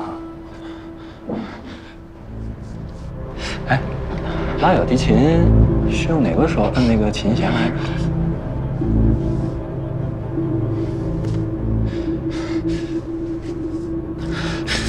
大哥，大哥，我真不知道，大哥，别帮我收拾，大哥，我求你了，我真的什么都不知道，大哥。KK 啊，我很负责任的跟你说，你要是再不告诉我你的同党是谁，你就得领上去打鼓。刘总，您肯定误会了，我真的没有，我真的不是内鬼，我没有通话。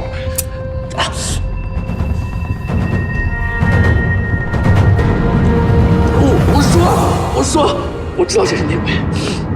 熊孩子，还是不想去打鼓啊？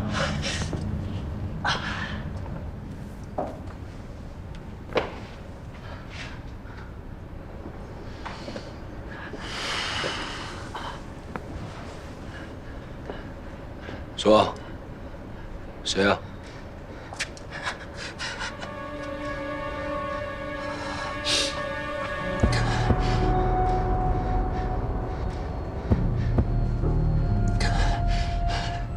是他，他是内鬼。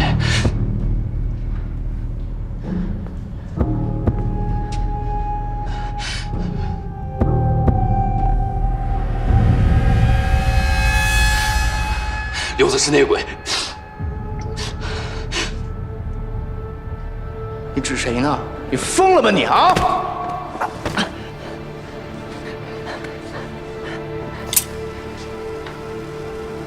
大哥，造谣毁损，污蔑！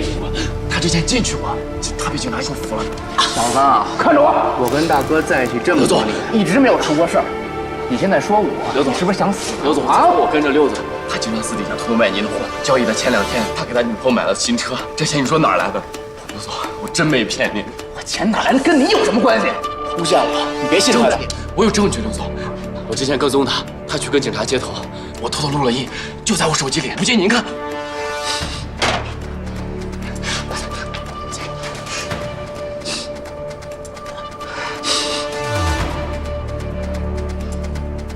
污蔑我，纯属是诬陷。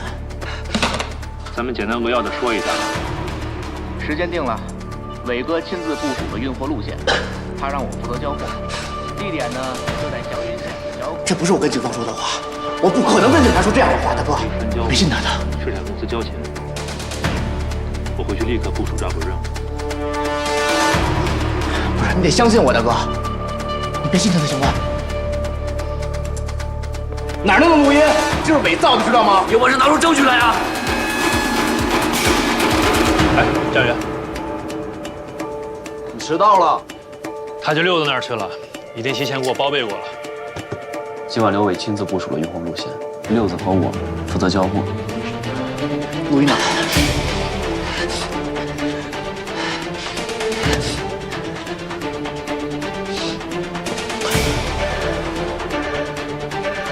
原来这2年我短的货都是被你给卖了。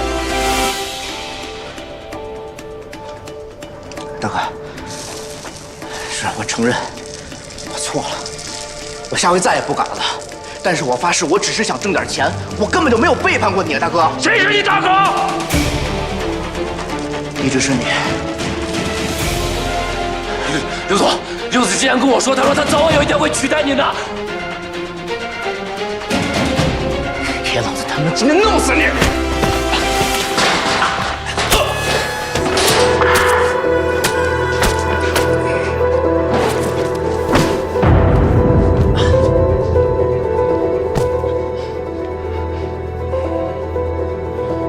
别下去，把血放干，等会儿老子剁了他。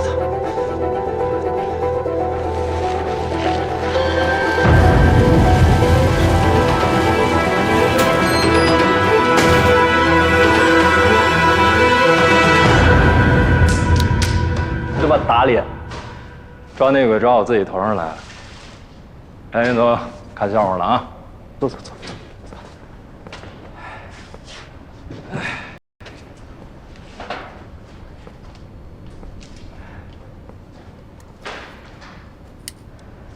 这小子怎么处理啊？把他拖出去，完了。别，大哥，我是冤枉的，大哥，真的，你给我一个机会，我妈还在医院里边，我真的是冤枉的，大哥。等等，刘总，这小子是个大学生，我怕他出了什么事儿，学校跟家长一定会报警。如果因为他耽误了我们的大事儿，有一点得不偿失。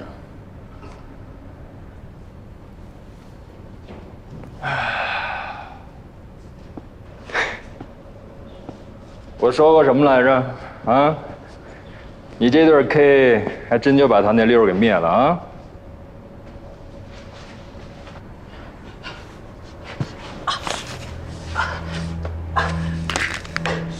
敢说出去一个字，你和你妈都得死。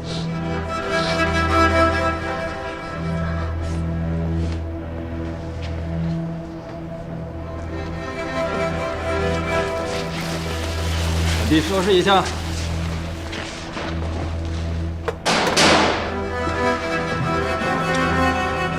酒呢？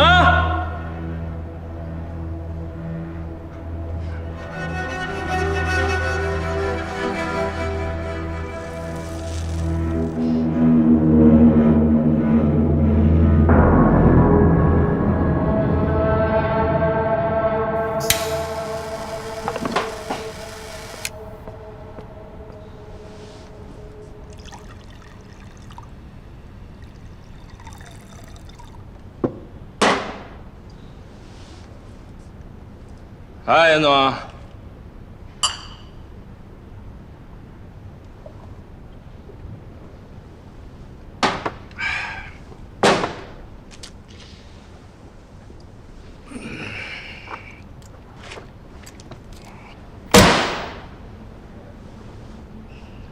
可以啊，刘总，定制款的 M1911，进口的吧？严总好眼力，当警察的时候没少研究枪械呀。勃朗宁设计的，这个枪很耐用，威力很大。它有一个唯一的缺点，就是手枪的握把过大，容易走火。刘总可要小心。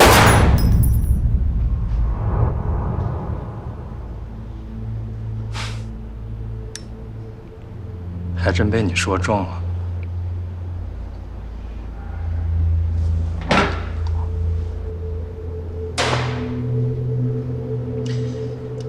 总也是个痛快人，有什么话咱们直说。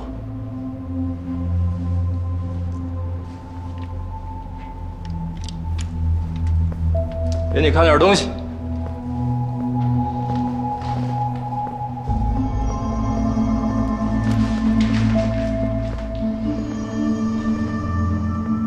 你之前破了不少案子，这种地方应该再熟悉不过了吧？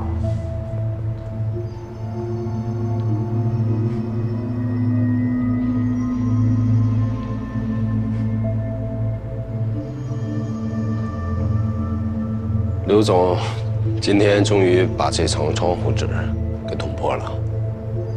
这厂子够大的，够野的。你是聪明人，这层窗户纸在你面前什么时候存在过？你费尽心思接近我们，不就是为了弄清楚这点事儿吗？可惜你们的行动失败了，你的大哥没死成，真的挺遗憾的。我要是你啊，早都没心情演戏了。你说，这枪现在会不会走火？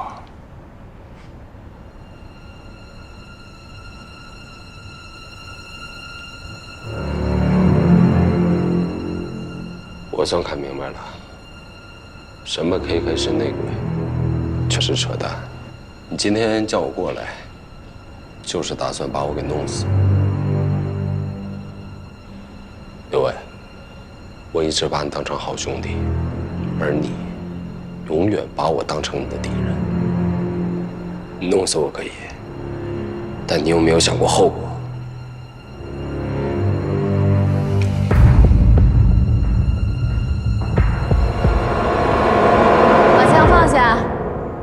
小美，我让你把枪放下。这事儿你别管。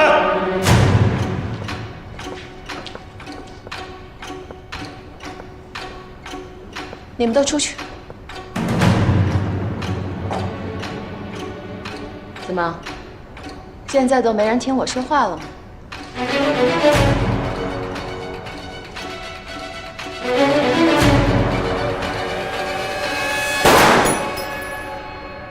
都聋了，梅姐说话没听见呢。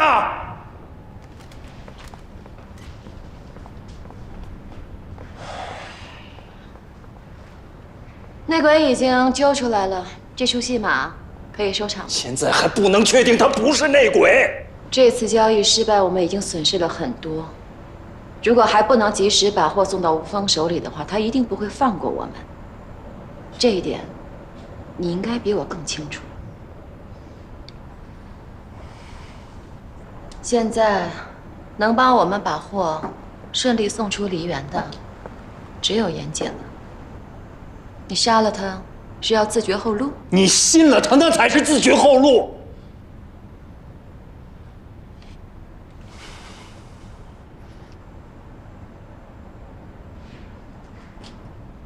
严姐，我希望你能明白，我选择你这个人，谈的是生意，不是感情。所以这次，如果你骗了我，那我们也只好同归于尽喽。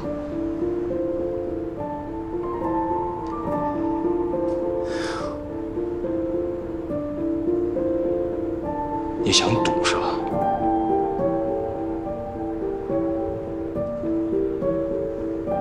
你不想跟我一起？我陪你。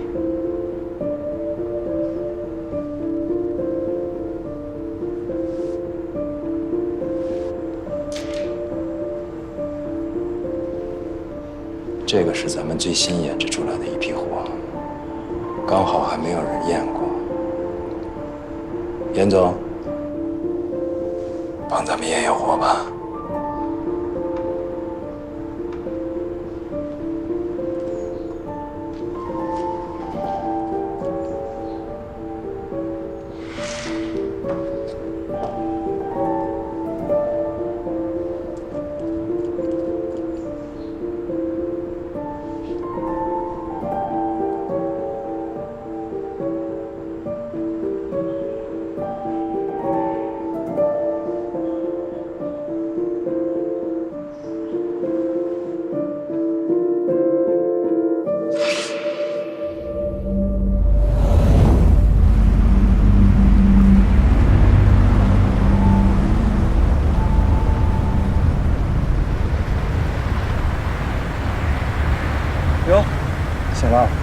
早又喝多了吧？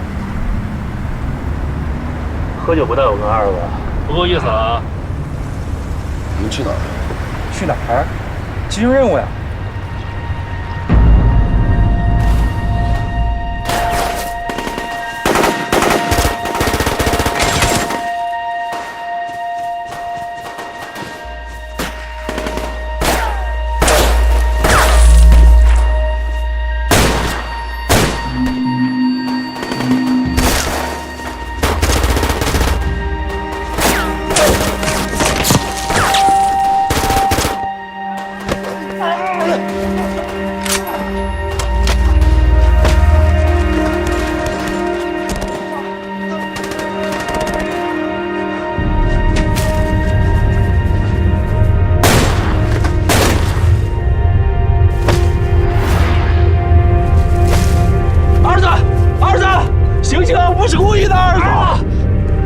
朝自己兄弟开枪，儿子！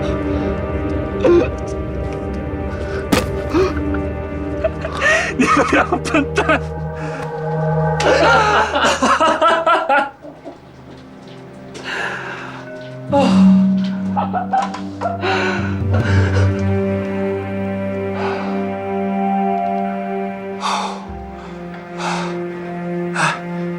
给我来个烟呗。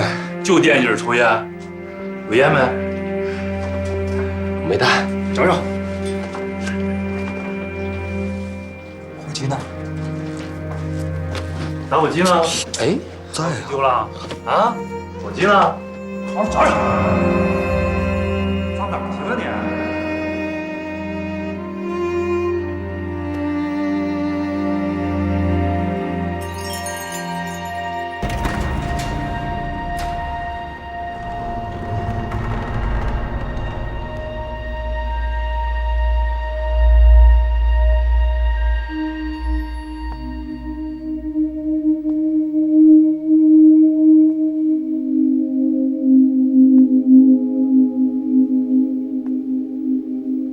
来，打针，谁打？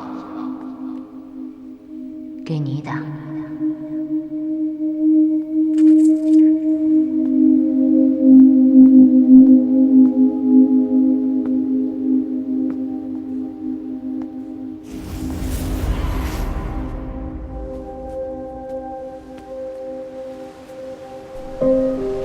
严谨，严谨是谁？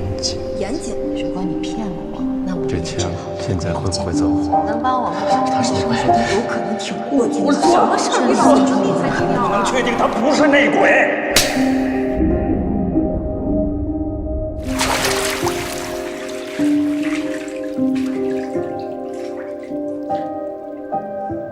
那天起，我开始跟毒品打交道。刘伟每天变着法的让我吸毒，他是想用毒品彻底控制我。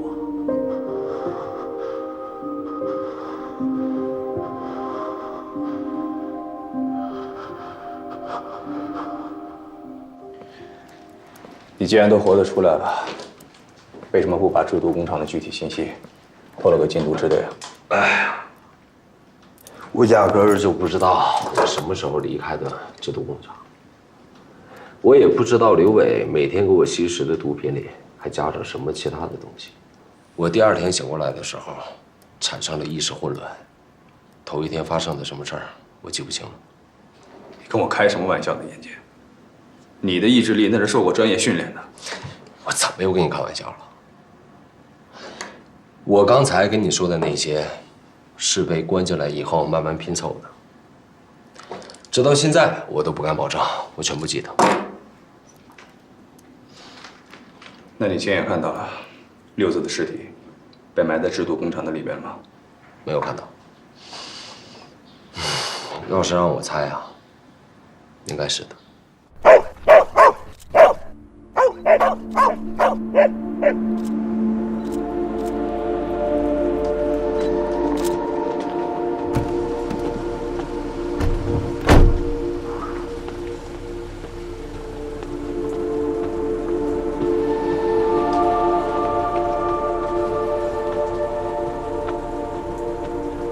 赵支队，找到了。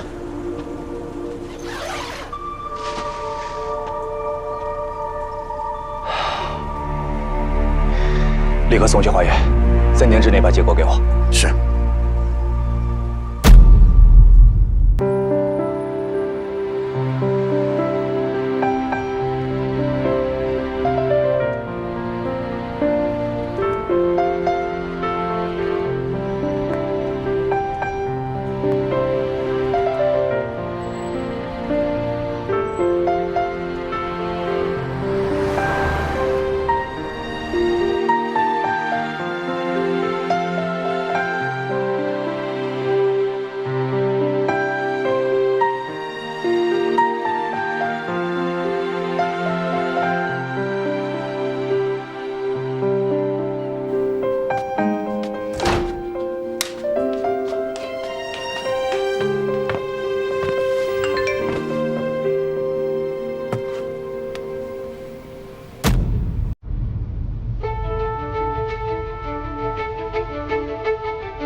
妍姐，妍姐，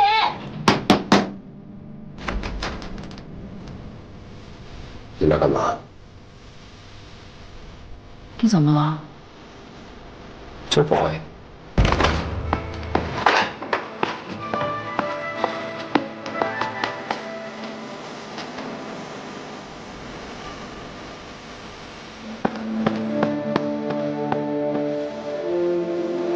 这是什么？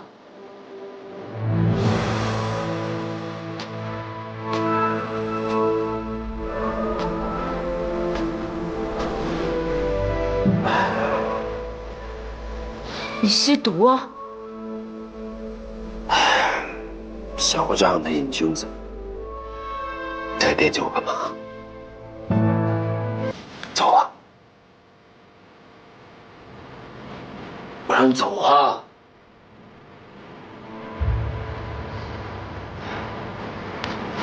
喂，好。喂，季晓，是不是疯了？知不知道这东西值多少钱？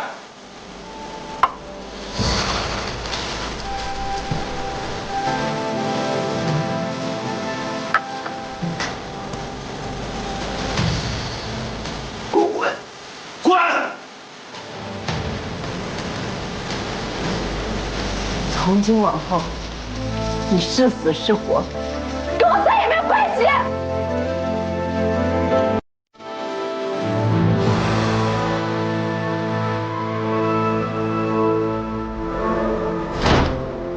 自从战宇对我说了那些话后，我就莫名其妙对严谨重燃了一丝希望，也幻想着他就是我曾经爱着的那个严谨。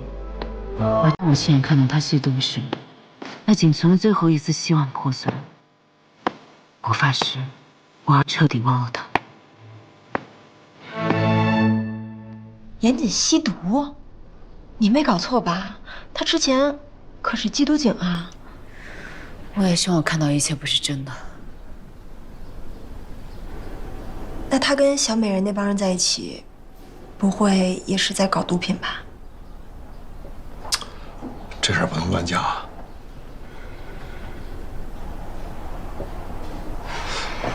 是战宇通知你去看严谨，那问题战宇怎么知道严谨吸毒的？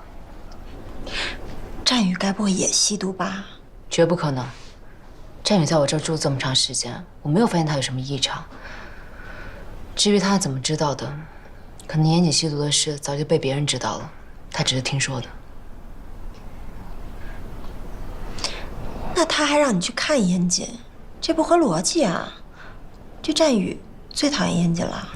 好了好了，你们都别再说了，我现在1秒钟都不想浪费在那个人身上。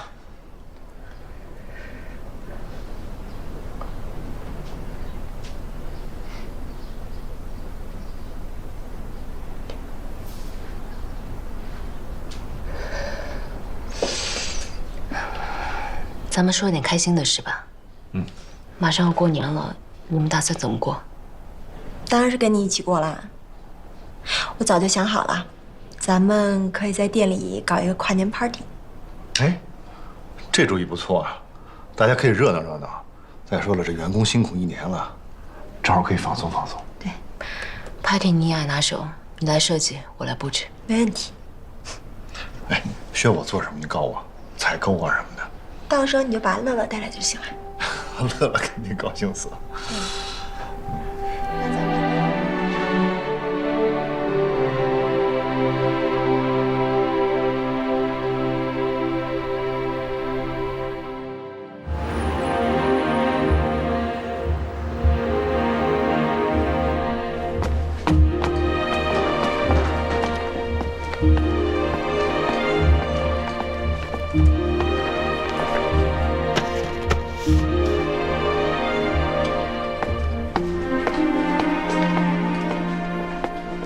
战宇来不来？我之前问他了，年底啊学校事儿多，他肯定是来不了了。这新年大家都忙着过节，他能有什么事儿啊？而且 party 就是人多热闹，我还想让他演奏几曲呢。他有时间还得去医院照看他妈呢。那把阿姨一块叫过来不就行了吗？你就给他打电话说我们都想他了，让他务必到场。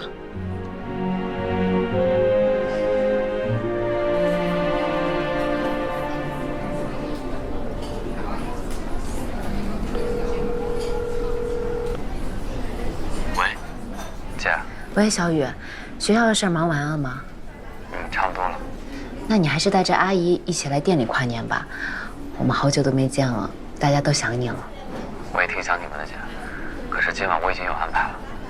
哦，那你们忙完晚点过来，咱们一起跨年。我这边结束已经很晚了，我就不去了。你们好好玩。好，那你先忙你的。放假了，有时间一定来店里。一定的，姐。那我先挂了。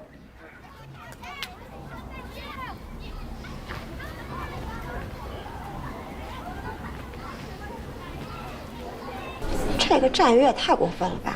你帮他把伤养好了，他就不来了，真把你当小妈了。回头他来店里，我得说说他。你赶紧干活吧，还有一堆活没忙完呢。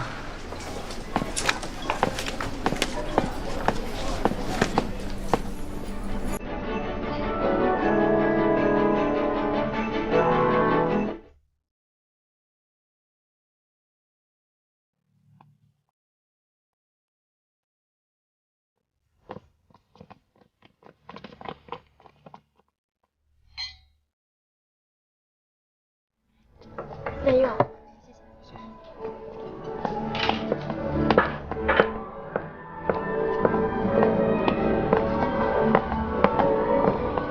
乐乐，怎么样？漂亮吧？啊？好漂亮啊！老冯，哎，新年快乐！快乐啊！新年快乐，新年快乐！哎呀，来坐。坐吧。坐。哎。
小欧，这乐乐这两天有点感冒，今天吃了感冒药，有点困，要不我带他先回去，你们接着玩啊。还是一起跨年吧，要不先让乐乐上楼睡会儿。我怕他这一熬夜啊，病得更厉害。就是这个这么闹腾，他怎么休息啊？而且我刚摸他脑袋，还有点热呢。是啊，我就怕这个。那行，到了先回去吧。行。哎，那晚上要烧起来，你一个人行吗？啊，没问题。走，乐乐。阿姨，今晚你去我家玩好不好？你还没去过我家呢。乐乐，听话啊，方阿姨还有别的事儿呢啊，咱们走。乐乐都邀请你了，你就去吧。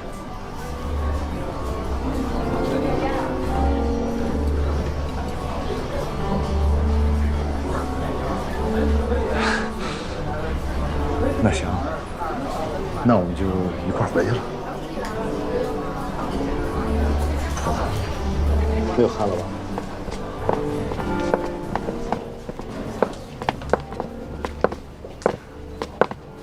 新年快乐！新年快乐！拜拜。拜拜。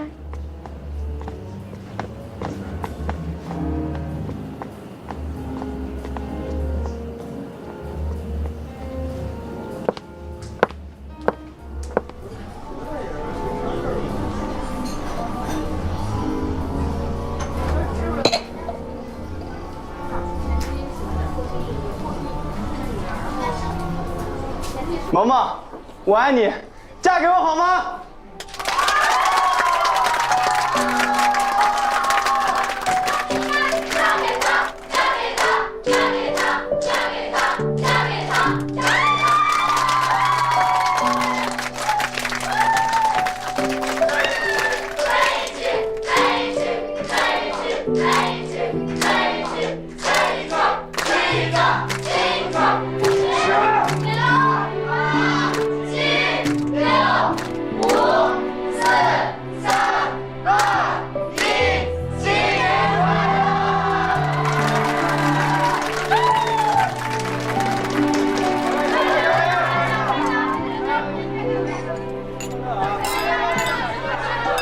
？2018年过去了，这一年里，围绕在我心上的人，到头来没有一个在我身边，孤独结结实实地包围着我。其实每个人的一生，都有一些说不出的秘密，挽不回的遗憾，触不到的梦想，忘不了的爱情。这大概才是真实的人生吧。想到新的一年已经到来，我还是满怀憧憬。我告诉自己，一定要做回那个潇洒不羁的纪晓。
言之，你会骗我吗？我这一生只可能骗你一件事，就是有朝一日我不在了。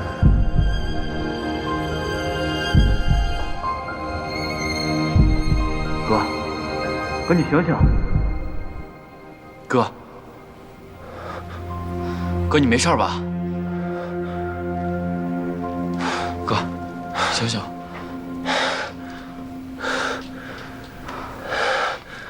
你来干什么？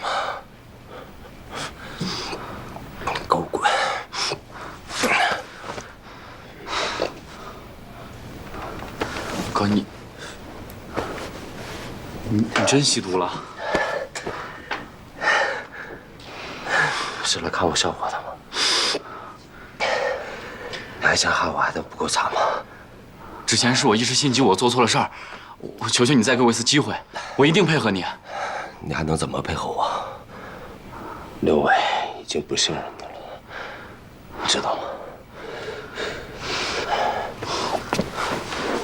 那我该怎么做？我都听你的，哥。我求求你了，你再给我一次机会吧，哥。我一定好好配合你，你帮帮我，哥。我求求你，你帮帮我，哥。进来的，怎么给我滚！哥，我求求你了，你帮帮我吧！滚！滚！求你了，你帮帮我吧，哥！你给我个机会！我真的知道错了，我真的知道错了。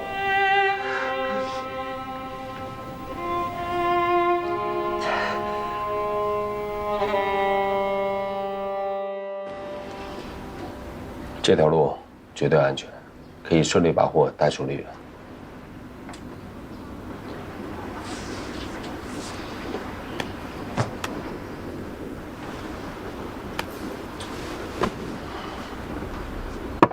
都是山路，路不好走，一旦出了什么问题，容易脱身。稳妥起见，还是先找人探探路吧，做到万无一失再行动。行。那至于出了梨园以后具体怎么走，就听刘总的指挥吧。那我们的货怎么伪装呢？我的1/3在我爸的物流公司一直有专门的货车配送海鲜，进出货记录都很干净。我们可以在货车厢里做一个夹层，这个车经常出入梨园，跟检查站那帮人都很熟，他们一般也不会查我的车。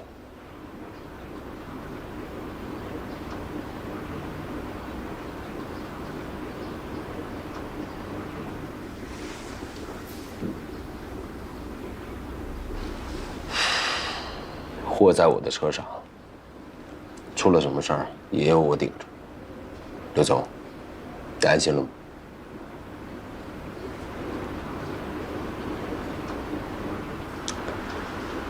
那就这么定吧。好。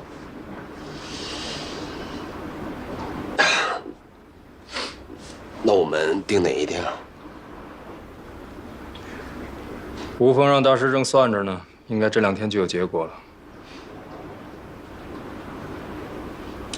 好，那我先找人把车改装了啊，先走。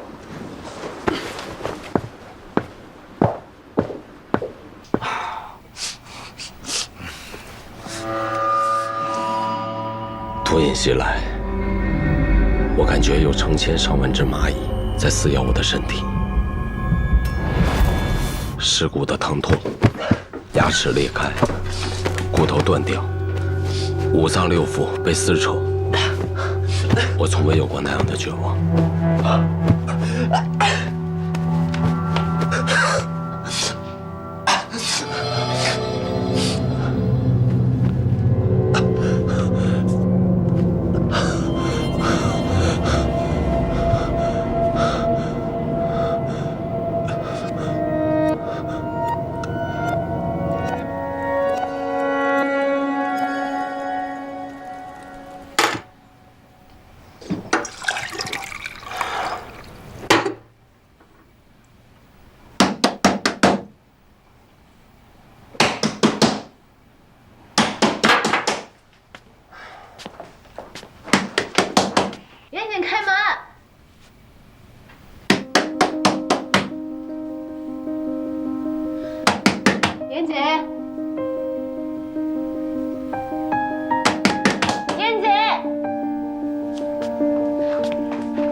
这是什么？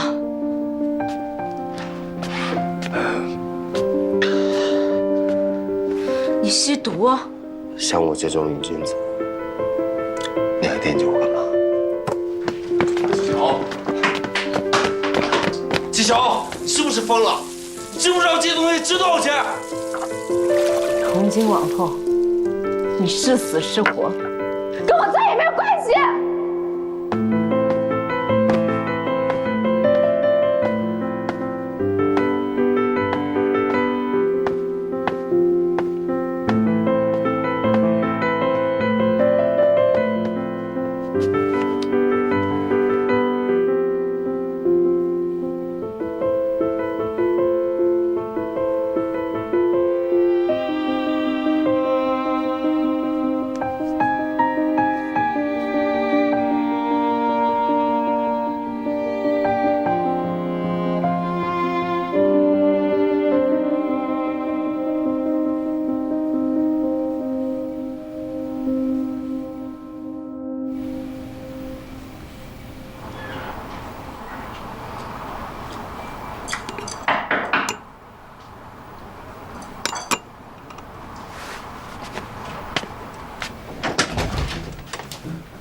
老冯，啊，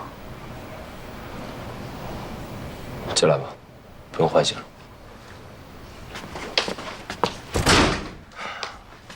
找我什么事儿啊，老冯？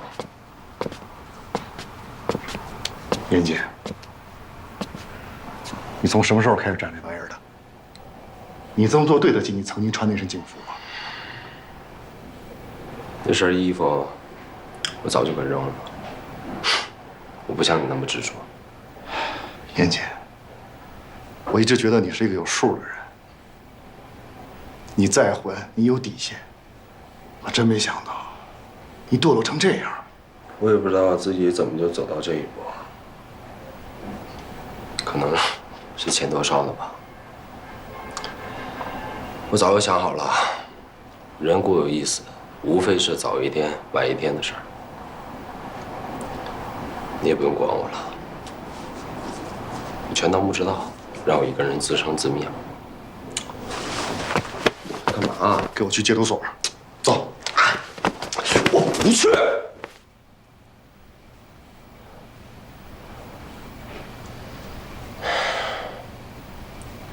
对不起，老冯，但我的事儿真的不用你管。我还有事要忙，请回吧。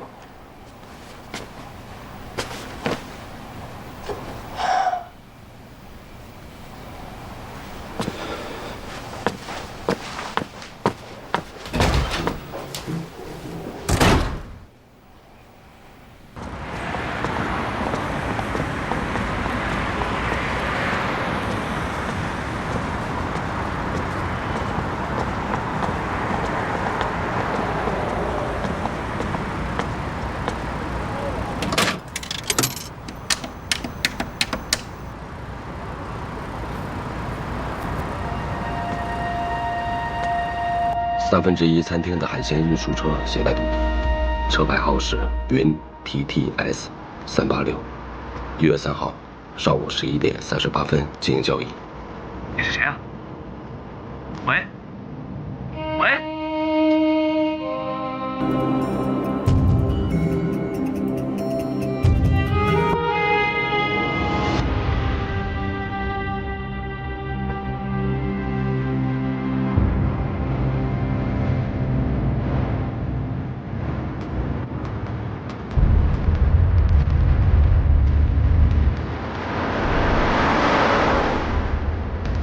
下一站在芦溪县出口处。芦溪县出口处。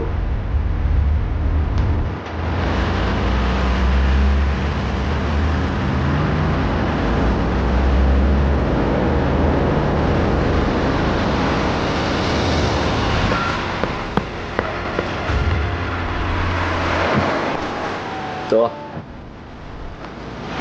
狡猾的轮尾，不断变换着路线。我也不知道最终去向哪里。我始终能看到后面有车辆尾随，他们不断更换。但我知道，那是警方的车，是我回归的希望。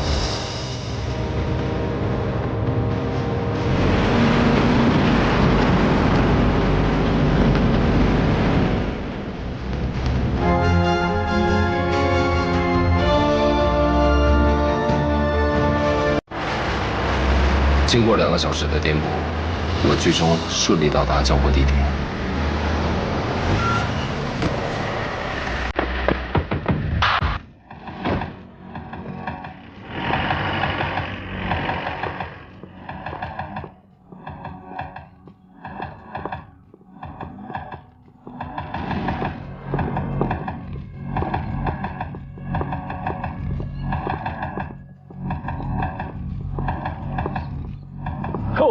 裴总，欢迎欢迎。吴总久等了。来，里边请，里边请。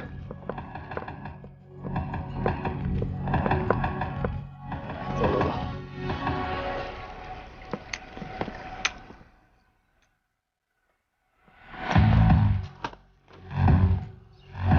我用没用脱光了给你搜啊？哎呀，好了。别想破坏。快坐。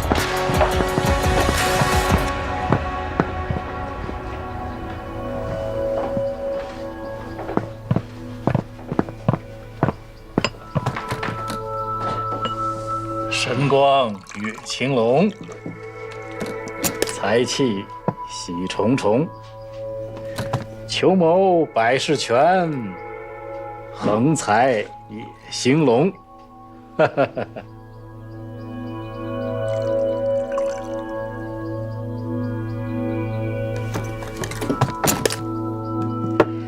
大师给我算过，今天是吉星高照，万事顺心，一点都没错。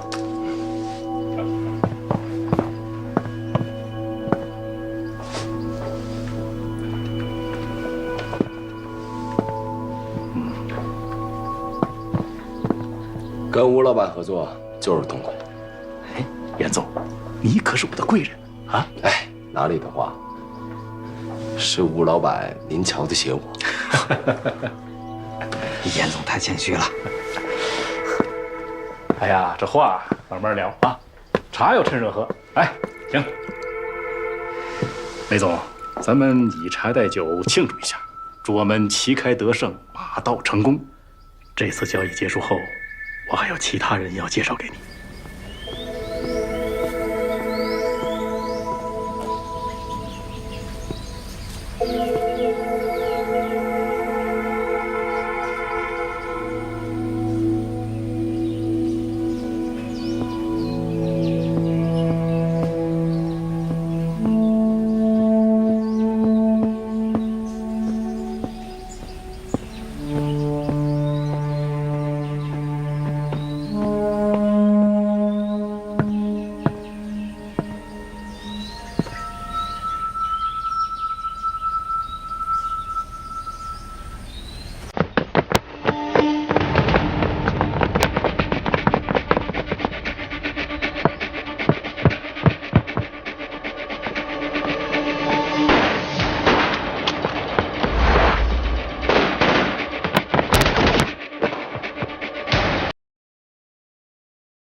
你跑不掉了。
这剩下的事儿，赵警官应该都清楚了。好吧，今天咱们就到这儿吧。这就完了？完了，把人带回去了。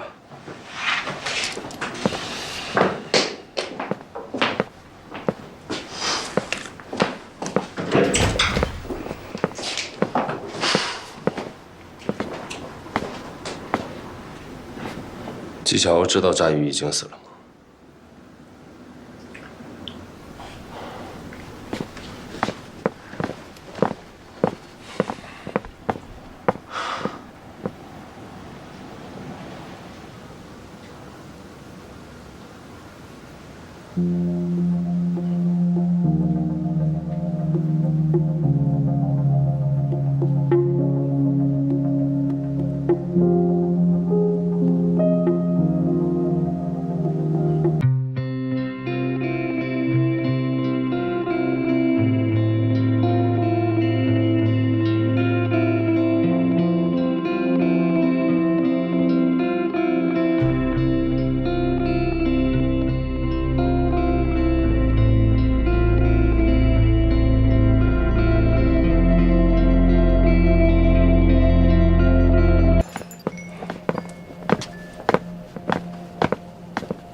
接到群众举报，在万方北里一个高档小区发现了10块。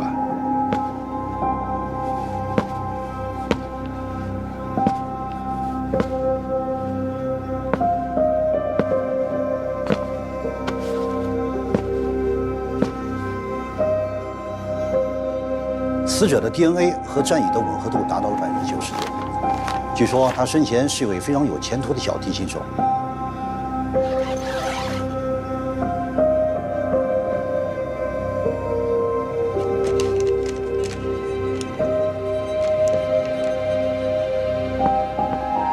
通过调查，死者衣物里发现的打火机属于一个叫严谨的人。此人是本市1/3海鲜餐厅的老板，也曾是名缉毒警。这个严谨涉嫌一起特大贩毒案刚刚被抓，目前被关在梨园一看。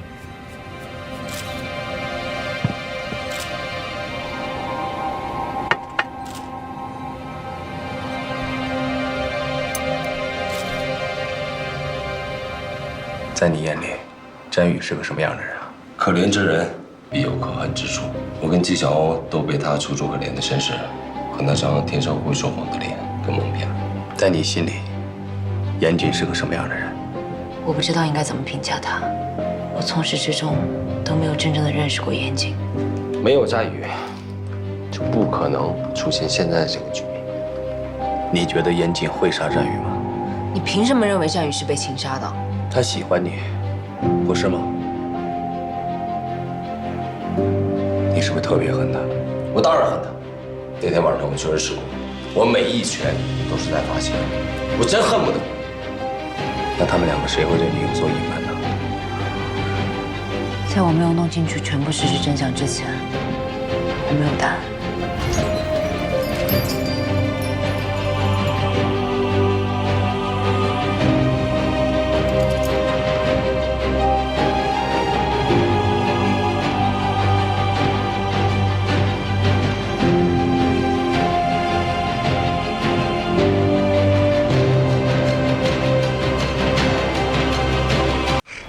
难得出去吃个晚饭嘛，想吃什么你也点，是吧？哟，这不是赵警官吗？今天怎么有闲心走上这条街了？铁辉，好久不见啊！好久不见。啊，我听小欧说了，你们俩在一起了是吗？恭喜啊！谢谢啊。你是来找小欧的？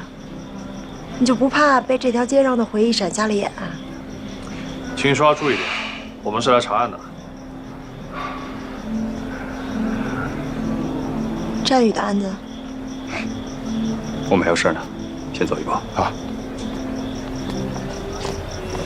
真是冤家路窄，这么多警察，怎么偏偏这案子落在他的头上？走，去看看小欧去。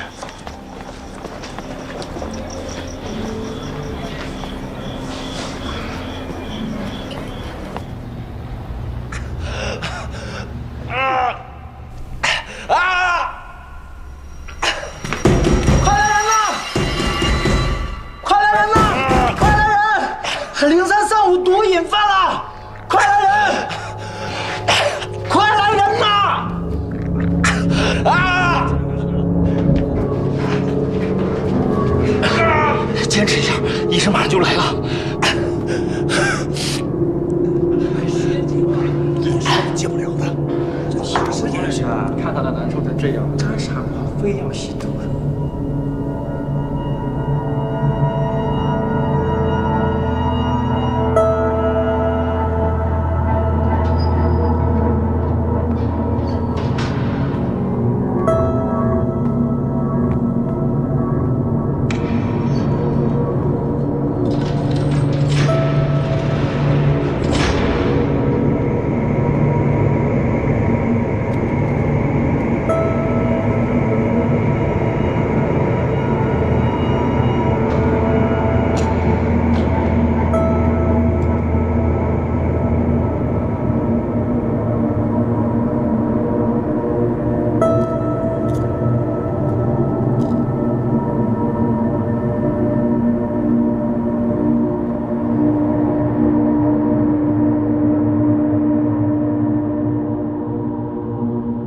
上次发作是3年前，周期是越来越长了。只要能挺过这个阶段，毒瘾肯定能戒掉。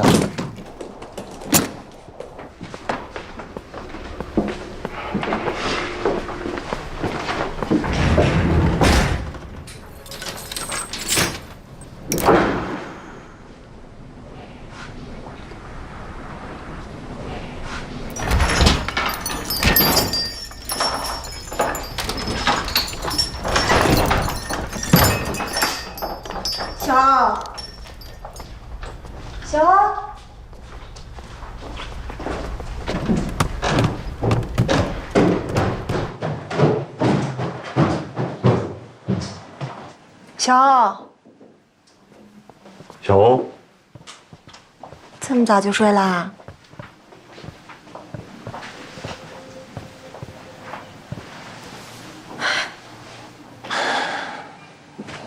我刚才碰见赵廷辉了，他是不是来找你了解战宇情况的？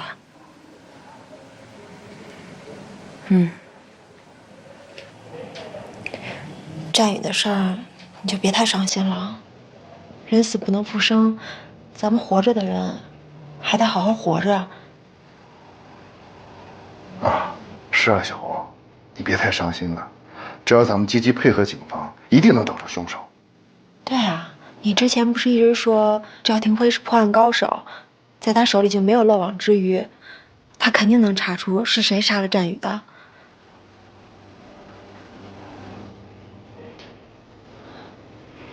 看来小欧是累了，让他好好睡吧。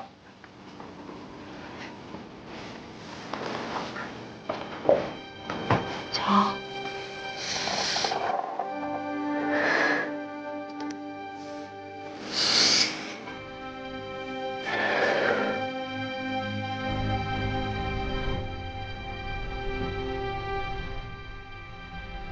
，12月31号的晚上，我市发生一起特大杀人分尸案，死者的身份已经核实了，就是战宇。战宇怎么就死了呢？他怎么会死呢？纪晓鸥知不知道这件事？如果他知道了，一定很难过。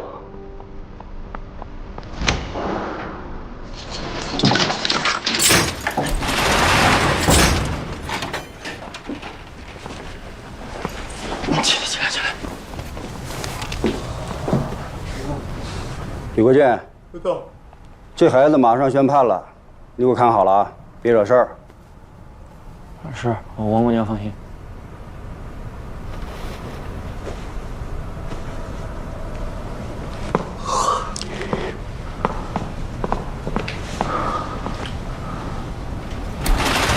哎，大哥，您这个名牌上万呢。花儿吗？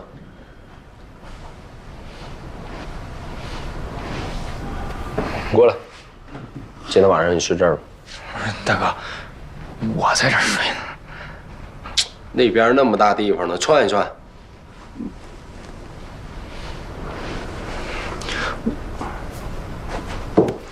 就往那边转。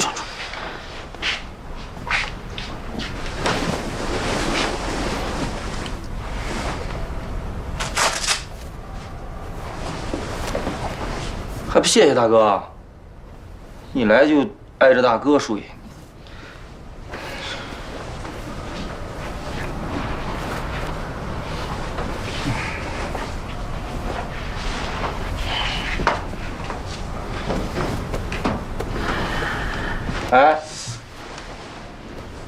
哎，不是你这孩子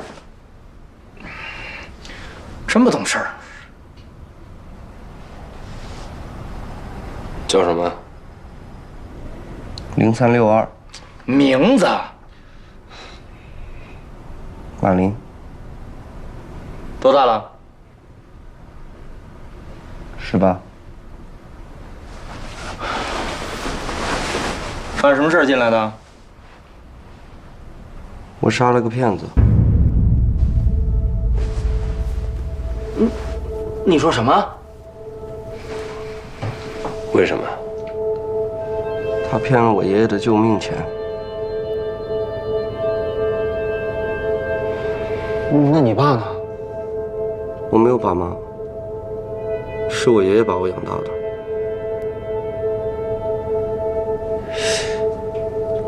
那你也不至于杀人吧？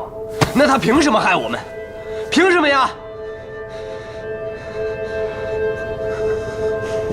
你先别激动，到底是怎么回事啊？去年我爷爷得了肝炎病倒了，他为了省钱，死活不肯去医院，每天晚上都疼得死去活来的。上个月医生说，我爷爷要是再不去治疗，这个病就要变成癌了。我妈得了癌症，急需要做手术，我需要钱，我真的很需要钱。那你这孩子还是太冲动了，有什么事儿不能好好说？他欺负我们不懂，用假保单骗了我爷爷所有的钱。其实我没想真砍，我就想拿刀吓唬吓唬他。但是他说话太难听了，我眼睛一黑我就……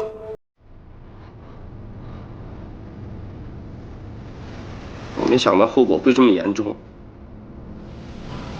我没想到事情会这么严重，我以为失败了还可以再来一次。过去30年的生活背景，一直令我无法理解战宇的背叛，而马林的出现，让我彻底明白了战宇的世界与不得。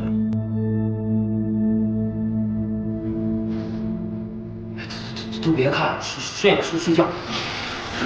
不说了，睡觉。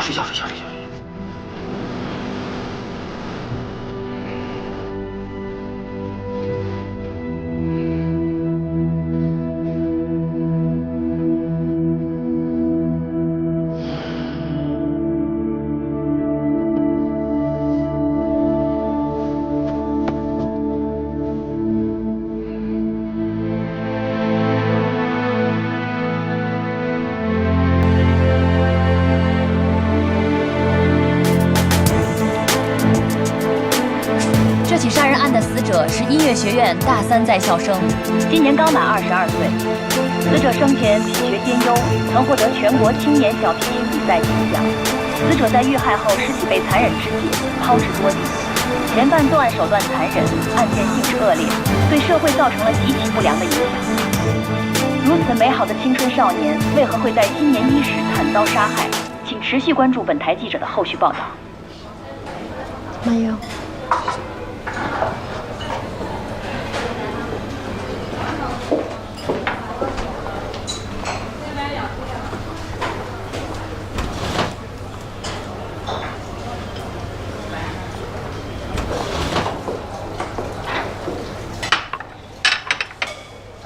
吃点甜的，心情能好一点。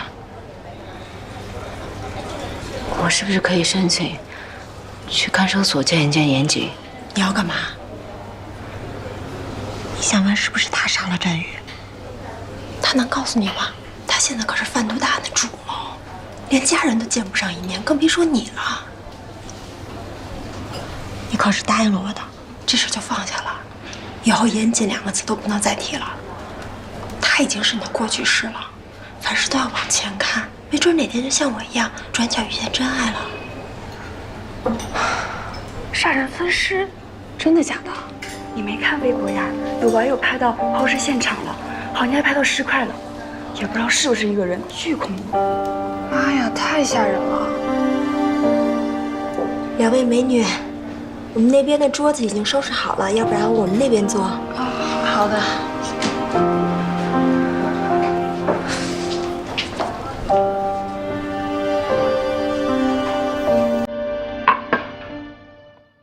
别看了，你这几天都不许刷微博，什么都不许看，听我的。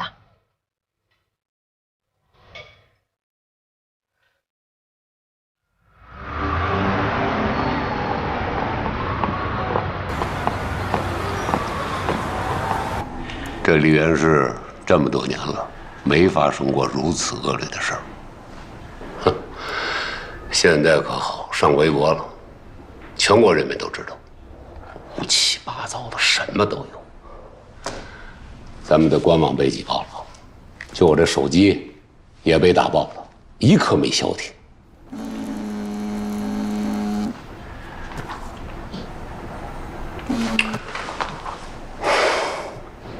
其实我也没想到事情会闹到这个地步，但是局长，现在已经是自媒体时代了，我们出警难免会被群众看到，群众一好奇就会拍点什么，这我们控制不住啊。控制不住也得控制。我再强调一遍啊，关于本案没有拿到确凿证据之前，一个字都不许透露出去。明白。局长，进来，过来坐吧。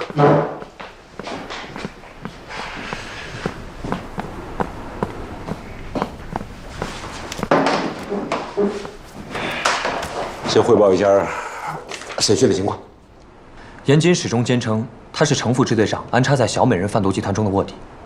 他的卧底故事听上去逻辑通顺，情节惊心动魄，一点也不亚于一部精彩的缉毒大片。这个严谨啊，当年在武警做特种兵，是个优秀的狙击手。干机动警那几年，参加过多起大案的侦破工作。依照他的能力，杜撰一部精彩的缉毒大片，有可能。对。所以为了印证严谨口供的真实性，我和赵副支队长针对关键信息进行了核实。虽然调查结果与严谨所说的吻合，但还是没有足够的证据证明严谨就是警方的卧底。最终还是需要程副支队长醒过来才能证实。但我个人觉得，严谨是卧底的可能性很大，因为在收网前，我的确在程副支队办公室收到过一个电话，是那个人给我们透露了交易的关键信息，才顺利围剿了小美人贩毒集团。这说明那个人一定是潜伏在小美人集团内部的。我现在回想起那个人的声音，跟严谨非常相似。我怎么有种感觉啊？不管这个严谨是不是卧底，这事跟1231分尸案没什么直接关系啊。是的，局长说的没错。现在诸多的证据都指向了严谨。我们在对他进行103贩毒案的审讯过程中，也发现了他的杀人动机，情杀或者仇杀。詹宇不仅是因为纪晓鸥才跟严谨产生了积怨，他也背叛过严谨。当然，这一切都要基于严谨真的是警察的卧底基础之上。如果他不是卧底，他们俩之间的积怨就要重新考虑了。纪晓鸥怎么说？纪晓鸥从始至终都不知道詹宇的贩毒行为，也不知道小美人和严谨之间的所有事情。在他眼里，他只是经历了一场不太愉快的感情。而且纪晓鸥嘴里的詹宇，跟严谨嘴里的 KK， 完全就是两个人。死者致死的原因搞清楚了吗？机械性窒息，但是法医从死者的胃部检测出了大量的毒鼠强和酒精成分，也就是说，死者在服毒发作的时候，有人捂住了死者的口鼻，窒息性死亡的。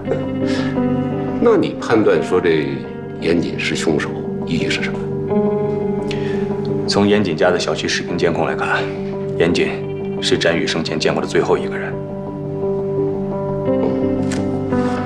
杀人现场和作案工具找到了吗？还在搜索之中，但是我们在严谨家发现了部分血迹，我们怀疑那里就是第一杀人现场。当然，这一切还要等 DNA 检测结果出来才能最终确定。法医也在藏尸袋上发现了一些土壤的成分，我们会根据这些成分进行分片排查的，尽快找到分尸现场和作案工具。哎，你们不是已经发现了这个运尸体的垃圾箱吗？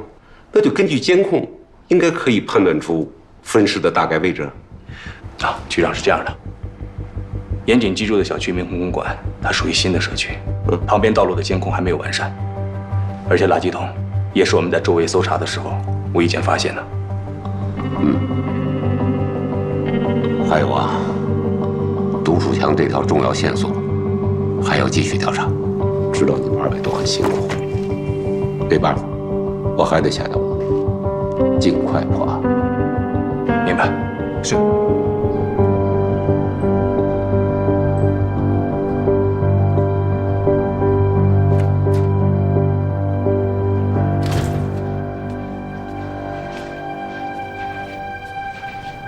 爸，我妈呢？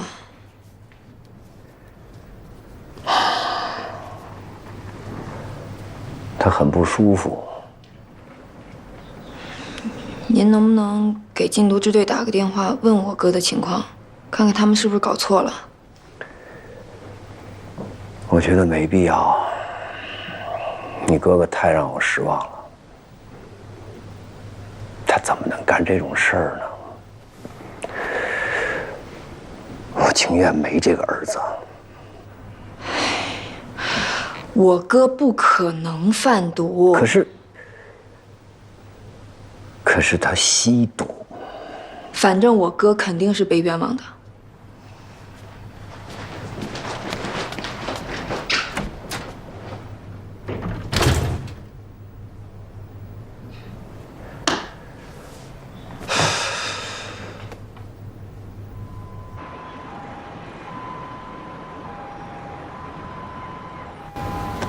浩浩的话在幼儿园得了第1。我为了奖励他，给他买了个新书包，他特别开心。小孩就是小孩，今天早上叫他起床比以前都痛快。他就是总问我，爸爸什么时候回家？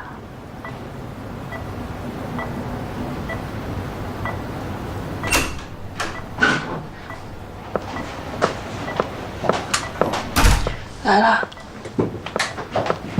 以后别拿这些东西了，他用不上。那你就拿回去吧。新的检查结果出来了吧？医生怎么说？一切都在往好的方向发展，但是他什么时候能醒过来，谁都不敢下定论。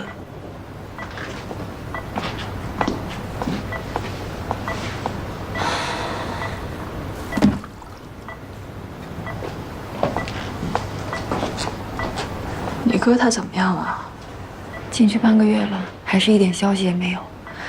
我试着以辩护律师的身份申请见面，禁毒支队一直都没批复。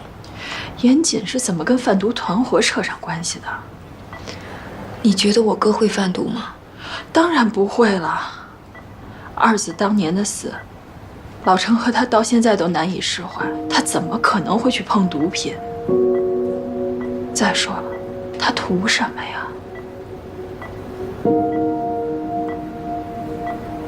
不过这1年，严谨真的挺奇怪的。他是什么人啊？他是把我们家沙发当成他第2张床的人。可是去年这1整年，我基本上没怎么见过他。老程还特意叮嘱我说，没事别联系他。你说他们俩是不是有毛病？老程跟我哥之前闹过矛盾吗？这话我早就问过老程，他说没有，就是严谨太忙了，叫我别添乱。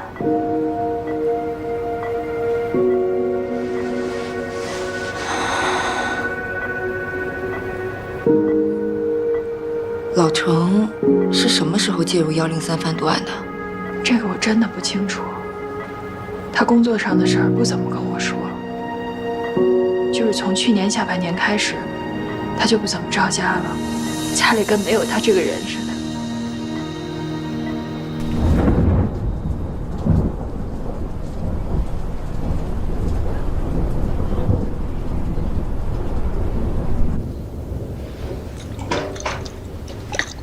臭娘们儿！你马上还给我！你马上还给我！我老战士绝后了！我老战士绝后了！你们还我儿子！老战士绝后了，知道吗？我老战士绝后了！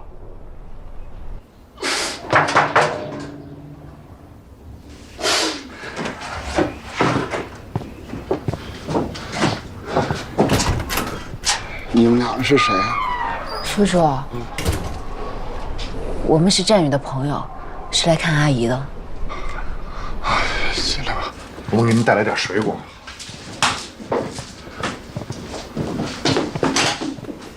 阿姨，阿姨，我是小欧，能听见我说话吗？阿姨，成天装死，成天装死，你怎么不去死？你还我儿子！好了好了，冷静，还我儿子！冷静。好了好了好了好了，进吧，进吧。阿姨，阿姨，你吃饭了吗？我给你做点儿。啊，小雨该回来吃饭了，得准备饭了。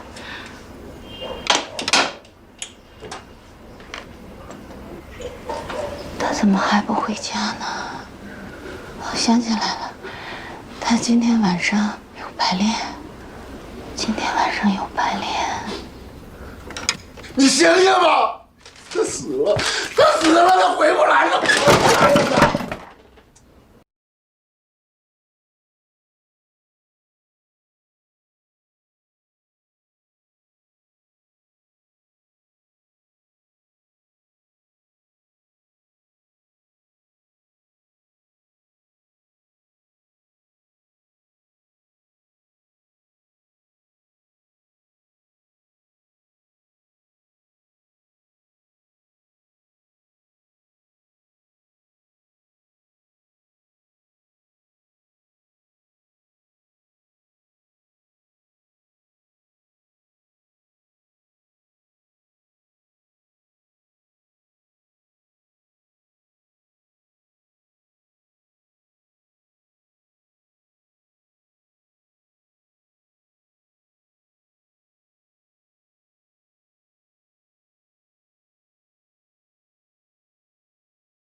哎，严总有消息没有？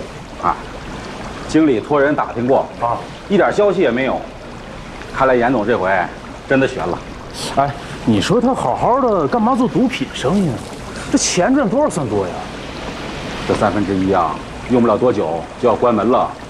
哎，聊什么呢？这么热闹，不知道现在上班时间啊？啊，该干嘛干嘛去。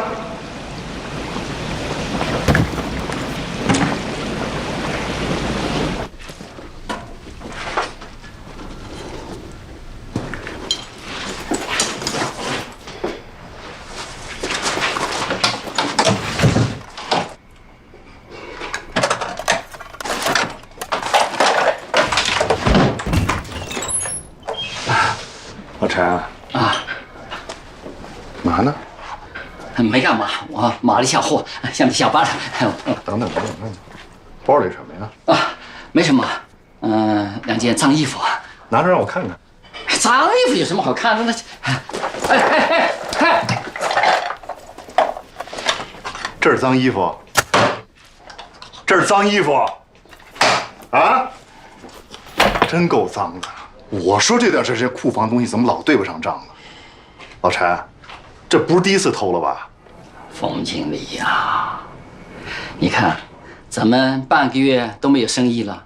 再说了，严经理不在嘛，我拿点回去，尝尝味道。严总不在，店在，1/3在。只要你来打这份工，是不是应该老老实实做人做事儿啊？不是第一次偷了吧？收拾东西走人，这些东西顶这个月薪水了。喂，冯伟清，你以为你是谁啊？啊，你开我啊？你以为你跟我们老板关系有点好，一个开出租的，到我们这儿搞了一个什么采购经理，哎，你不得了了你，是吧？是。啊，严小姐，您也在啊？偷了店里东西还这么振振有词。严小姐，这误会啊，误会。误会，人证物证都在，谁误会你啊？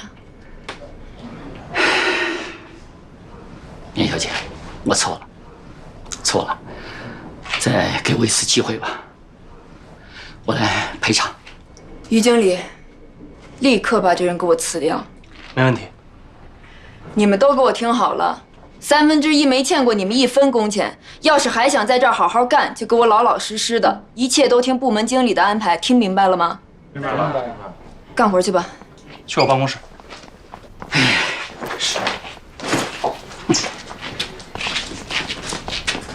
严姐，给您介绍一下，这这是新来的采购部经理冯卫星，是严总以前在缉毒队的同事。啊，杨小姐，我早就听说严静有一个双胞胎的妹妹，今天一见，这兄妹俩真是同一个脾气。我哥出了事儿，别人躲都还来不及，冯经理还这么认真的帮他打理餐厅，谢谢你。哎，别叫冯经理，叫老冯就行。严静对我不薄，这是我应该做的。老冯。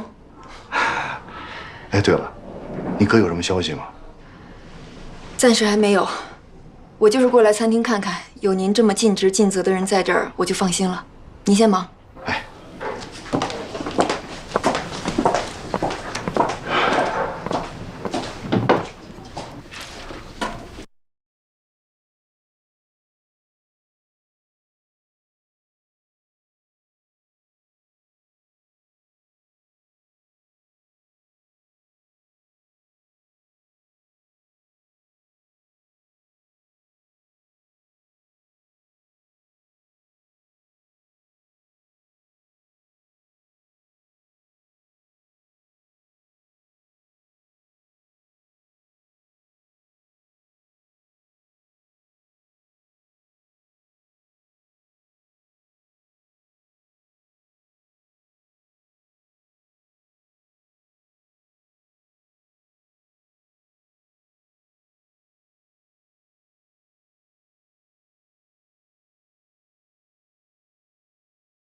你先出去吧。好。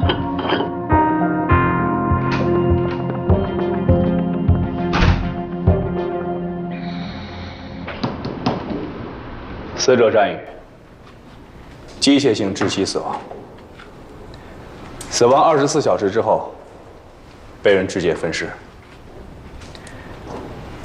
我们在战宇的尸体袋子里找到了属于严谨的打火机，所以严谨被锁定为战宇案的第一嫌疑人。这是死者六子，也就是刘伟的手下，身中数刀，失血过多死亡。后来尸体也被人分尸了。严谨指认刘伟就是杀害六子的凶手，但是目前没有证据能够指向这个点。具体是谁分的尸，现在还是不太清楚。1个月之内发生2起分尸案，你们说说吧，各自都有什么想法？这2具尸体都被肢解得很碎。单从肢解的手法来看，2起案件的凶手对人体的骨骼构造都非常了解。法医的验尸报告也表明，2起案件的分尸凶器都是类似于菜刀一类的小型利器，所以不排除是同一人所为。我认为可以并案侦查。我不同意并案。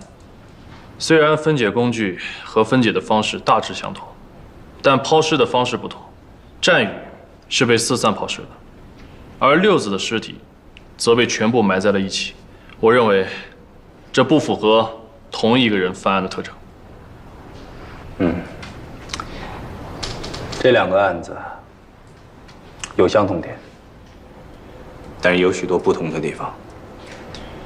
根据目前我们手上掌握的证据，严谨还是作为战宇案的第一嫌疑人着重调查。等 DNA 的检测结果出来，如果严谨家的血迹确实是属于战宇的，那么我们就……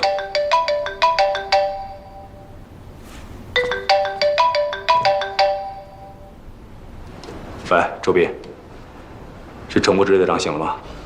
不是，是严谨要求见你，说是有重要的事儿跟你说。老程，我哥到底怎么回事啊？他之前信誓旦旦地跟我说要追求纪晓鸥，怎么会跟那个女毒贩搅和在一起啊？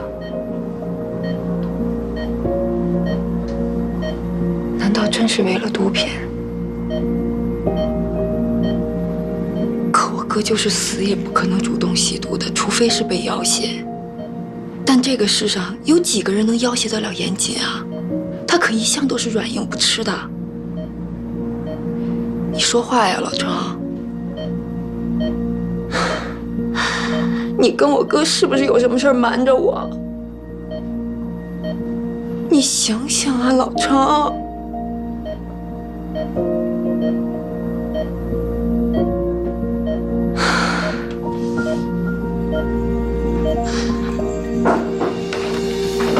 说吧，找我什么事儿？我要知道更多关于战宇的事儿。战宇的死亡地点在哪儿？死因是什么？不好意思啊，这个案子我真的是无可奉告。你这么着急把我叫过来，是应该有什么线索要跟我分享吗？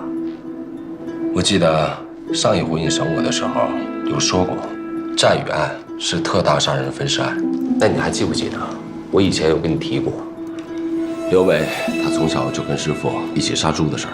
他之前杀过好几个人，都是他亲自上手分的尸。你们应该已经找到六子的尸体了吧？如果分尸手法和战宇案雷同，那就证明我的分析没有错。看样子咱们是不谋而合了。刘伟他杀人动机是什么？肯定是刘伟发现了那20万是战宇拿的，是战宇冤枉了六子。那一天在制毒工厂，要不是我劝刘伟不要找惹麻烦，估计战宇就让刘伟给活埋了。战宇临走前，刘伟亲口威胁他，如果走漏半点风声，他和他妈都会想活命。刘伟这个人啊，做事向来狠毒。他表面上是放了战宇，但他为了确保安全交易，私下除掉他也不是没有可能。赵定文，六子的尸体到底有没有找到？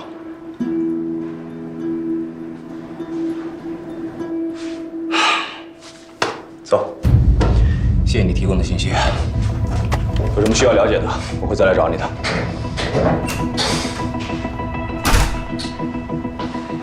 头儿，我觉得严谨的那些话就是为了故意扰乱我们的视线。他已经知道我们在调查他了，所以他这些天在里面肯定没少琢磨，目的就是为了拿刘伟来做挡箭牌。有这种可能性。严谨毕竟做过武警特战队员，反侦查能力还是挺强的。不过你要客观的去想，他说的话也不是没有可能性的。这样吧，为稳妥起见，把刘伟也列入嫌疑人的名单。没必要吧？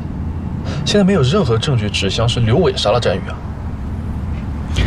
彻查严谨的思路不变，但是毕竟我们的侦查工作还是初步阶段，咱们全都得考虑在内。明白了，头儿。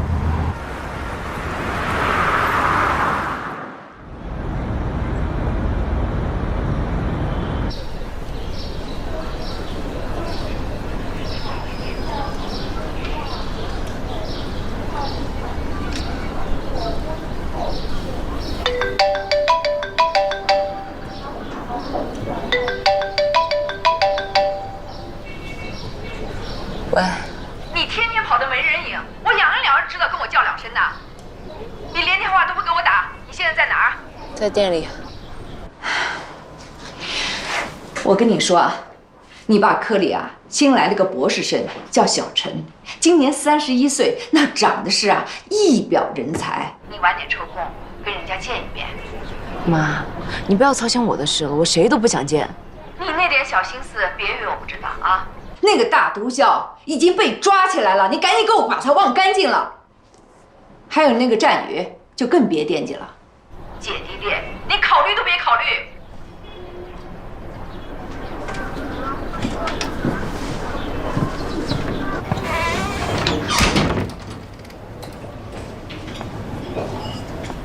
不舒服呀？我也不知道，这2天老是胃不舒服，老想吐。要去医院吗？不用，我上来歇会儿吧。那你去吧。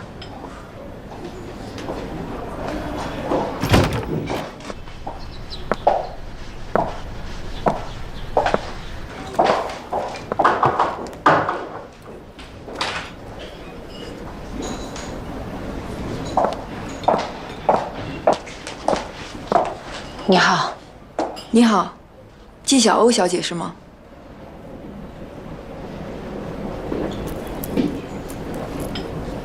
我叫严慎，我是严谨的妹妹。